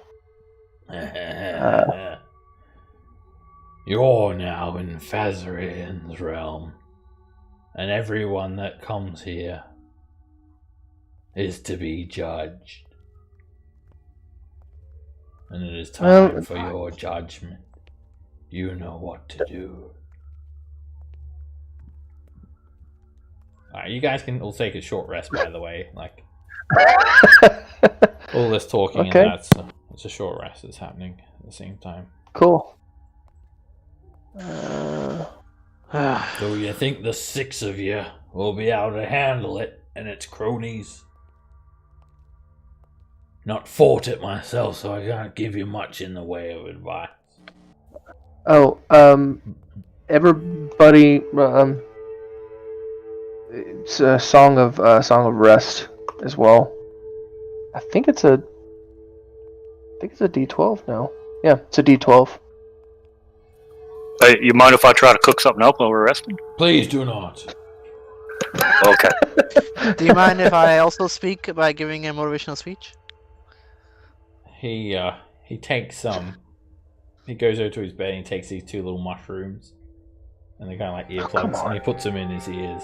Okay. Alrighty. I actually haven't made up anything new recently. What? So it's just gonna be. Oh, you're not talking to me. Next week, Pavel, I demand a speech. If you actually want, if you guys actually want me to give a 10-minute speech, I will. I'll work on it. But I doubt it. It doesn't actually have to be for 10 minutes. You can give us like an abridged version. It's only like 2 minutes. All right. I guess this will just be a rehash of an old one. Just I don't know. I guess a story. I guess no. It'll be different. This time it's just a little thing. Story of Pavel's past, of how he's overcome. I don't know. Let's say a turnip stuck in the ground. How hard you have to pull it out. There. That's a motivational speech. You gotta keep trying to pull that turnip out of the ground. And Fazrain is just a damn turnip. That was amazing, Pavel. How many temp hit points for that? Farming? What's that?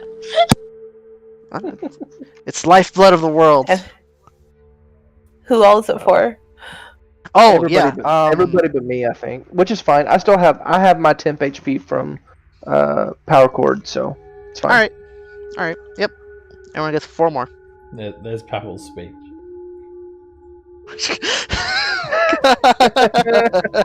Eldegar takes his earbuds out. Yeah, I'm vibing this. I still have the Who Touched My Spaghetti book in my inventory. Who touched my spaghetti? Yes. It was Brew. Brew touched her spaghetti. Actually, It is a murder mystery novel. Valtigar, you got any more of that wine? Huh? Get this job done, and I'll give you a whole gourd to yourself. Okay. Well, that's not motivation. I don't know what is. I thought ye surface dwellers were a bit soft, but the big man knows taste. Well, I mean, I drank mine. I think Brew has lost his taste buds. Actually, you guys think back to the time Brew made something and it created life and crawled away. Yeah, oh god! It literally came alive and crawled away. It's good stuff. Sticks to your ribs. Oh yeah, this man has a refined palate.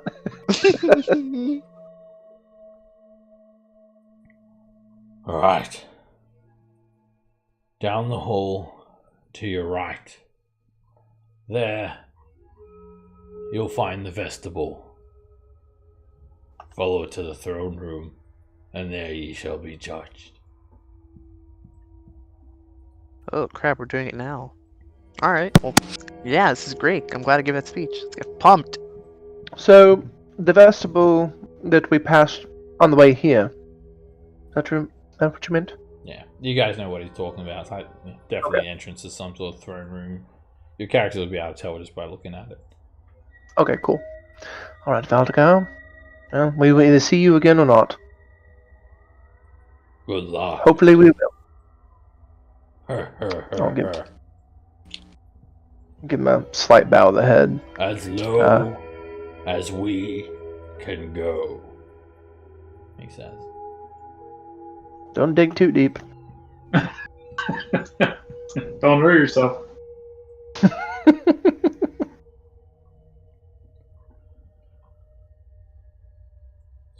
There's just blood everywhere, leaking down the walls, across the decor. It's a very grand hall. Presuming that you're closing your doors behind you. Yeah. I'll take Sundeath out and light her up. No, you locked me into the room again. Sundeath explodes to brilliant flames and illuminates the majesty of the vestibule. There are 4 stone pillars. Oh, yes? I'll also recast light from Cloak, just in case. Alright, so there are 4 stone pillars buttressing the ceiling. It's 30 feet high. It's a vaulted ceiling. Looks very nice, apart from blood dripping off everything and bits of gore hanging down. The middle third of each pillar is carved to look like a scowling dwarf with bulging muscles that support the column's upper third on its broad shoulders. So it's almost like a carrier tad, but with a dwarf. And there are blue diamonds glittering in the dwarves' eyes. 8 of them in total, 4 in each statue. They are 1,000 gold piece diamonds. The doors in the east wall are 18 feet high, and you know this leads into a throne room. A carving of a mighty waterfall is spanning their surfaces. Mithril inlay makes the carved falls look like they're running with molten metal, reflected by the light of the weapon, even more so. There is a 40-foot long, 20-foot high curtain made of black dragon scales hanging from iron rods bolted to the west wall. And hanging from the ceiling, you can see the shadow of it here, by iron chains, is a 20-foot long iron horn etched with dwarvish runes coiling around it.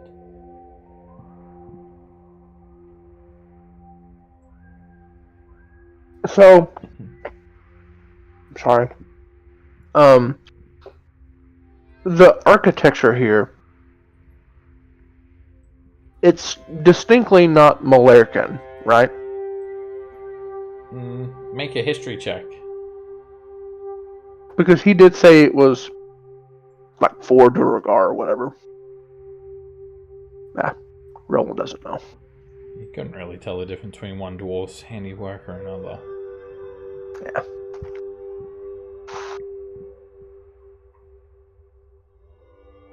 Next time I'll be a tiefling that looks like a dwarf, so...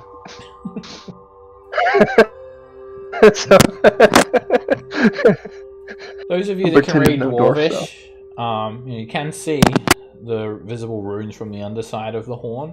It says, "If you blind us."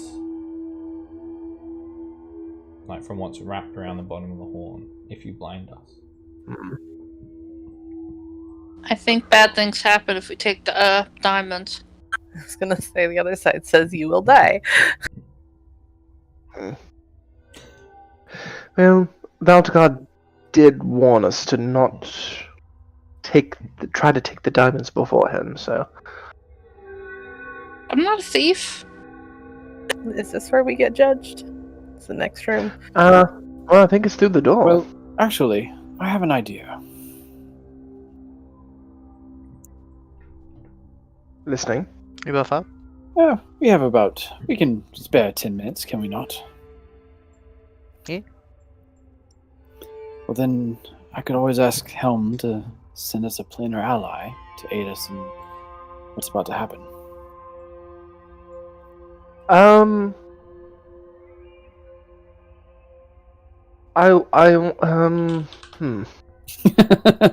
like that thought. Isn't that how the first Planetar got here?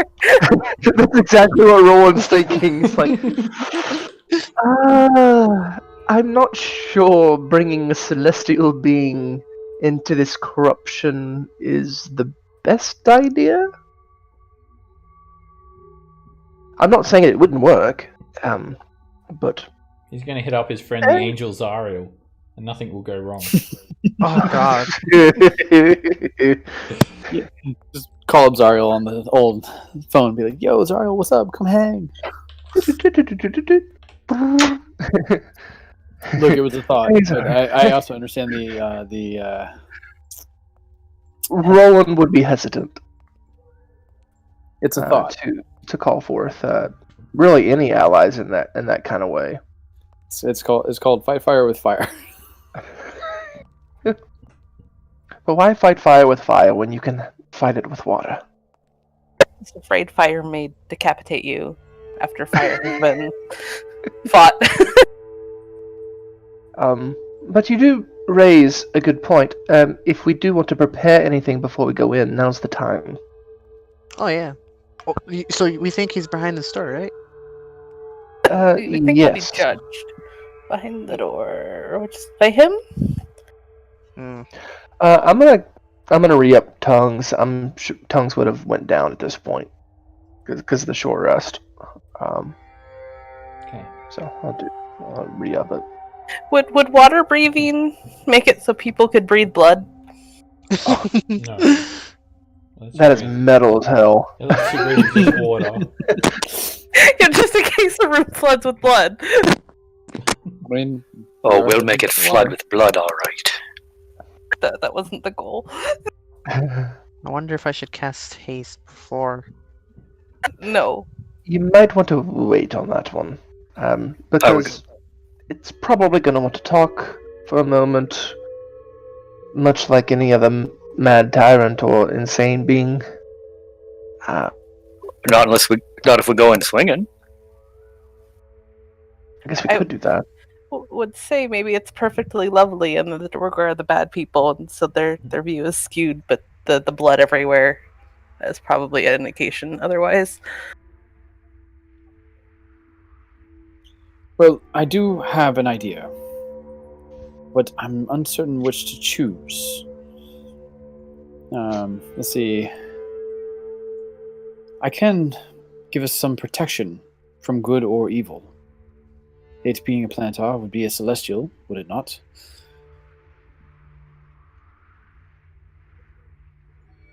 Well, I mean, I suppose it would, yes. Alright. It would give us a modicum to hold our resolve and keep our wits about us. That is an option we have.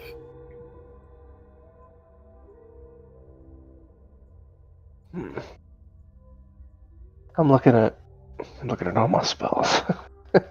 Seeing. I can cast protection, evil and good on someone too. Keep it as concentration. Oh, I actually have that spell too through my guitar. We have two people we can give it to. So there's three total. It's just it's one of the few times where it's actually like okay, do we care? Do we not care? How do we prepare for this? It's it might be viable for someone to cast it, but honestly, I have other things that I would normally concentrate on. I don't think that I will hold to it for very long before I switch to something else. It's probably best I don't even worry about it. Alright, I got this. Who wants to not be attacked as often? I would actually nominate Roland. I never want to be attacked, but I mean, Roland was going to say the to be same attacked. Who here does not like being attacked? Raise your hand. Me. Raise my hand. Yeah, give it to frontline folks. Don't worry about giving it to me though. While we fight, especially if it is a more physical fight, I can just become too beautiful to hit. So don't worry about it. Bruce, Ready Catherine? too beautiful to hit. We can't mess up that face. I'm not a frontline person. No, Pavel, I want them to hit me instead of the others. Arios, or you, or Dagger? I already have the wonderful gift you gave me, and I'm starting to get used to being able to see the future. I would say then the argument for me or Dagger. I will be most likely trying to keep concentration on certain things, whereas she will just be trying to do what she does best and make it cease to exist. I mean, I think you had a good idea there, Pavel. If we're going and swinging, your haste is a good thing. Like, did that guy just hire us to kill this thing, whatever's behind the door? I think so. Then, yeah, I think so. Yeah, I think so. I think that's exactly what we were hired for. Welcome to the business. Yeah. So then, do we need to talk to it? Can't we just kill it? If it's an angel, I would prefer to make sure it's actually evil and that it's not evil creatures telling us a good thing is evil. But I have a feeling that will become apparent very quickly. Well, right. I mean, I do agree with Scamp that we do need to make sure that it really is evil. Yeah. It actually has been corrupted. It might be too late to ask about this, but I did intend to ask, but I completely forgot if Valtakar knew the type of Yugoloth that were around. Would he know? Maybe. A little late now, though. I forgot. I shouldn't have forgot. Hopefully, it's nothing too bad. Probably some the of most powerful type. Yeah, some of the Yugoloths can be pretty scary. So Centimorn says to you, Dagger, "Are you feeling okay, Dagger? I think you should get your friend Scam to use some healing magic on you. You don't sound okay. You're speaking all funny like." Like talking and things. Did you say that we shouldn't immediately attack the angel? Well, why would an angel hire a bunch of evil things? Is Centimorn on board with attacking the angel outright? Centimorn says, I feel that if this angel is to judge us, then we first should judge it, to deem it evil or good. Okay. That's what I think Roland and I are saying, that we need to judge whether or not it is evil and then attack if it is evil. I think it will not take but a few words. Yeah, I think it'll be very clear. I think I agree. Especially if it indeed keeps Yugoloth as advisors. It's not a good look for an angel. I mean, judging by the look of this place, but just on the 0.01% chance, I would not be happy killing an angel. Well, what if we knocked it out and then found out if it's evil or good? Honestly, Brew, we're going to have a very tough time with this one, I think. Well, all the more reason to try to get around in first. I don't know, we just want to like bust the doors in, shoot them up style, and yes, because I see that going so well.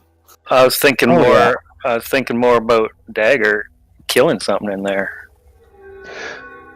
Another thing to consider is that it might not be right on the other side of the door.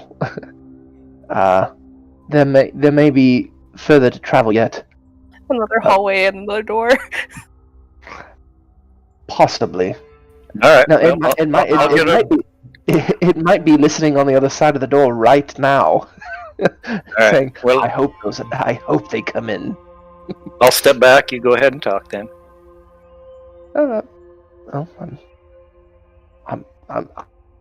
I'm saying I think that it's going to devolve into violence very quickly. So, just have to stay out of the room, Brew. Yeah, it's good to keep weapons at hand. So are we good? Ready to go? Yes. We are as prepared as we're going to be then. Okay. You guys stand forward and we push the doors open. There's a 200-foot long hallway. Oh shit! Yeah. Oh shit! And that's where we'll wrap up. Okay, I didn't think I was gonna be that right. Is Is there a doorway at the end of the hallway? There is this at the end of the hallway. Ah. Oh. Oh. I was incorrect. That's. Oh, I think. Yeah. Yeah, we're just, time to kill him. He's got a demon behind him. He's not good. Yeah, I whispered to Centimorn, yeah, that does not look like a good planetar. He's sitting on a Centimorn says, we cannot judge him from appearances alone.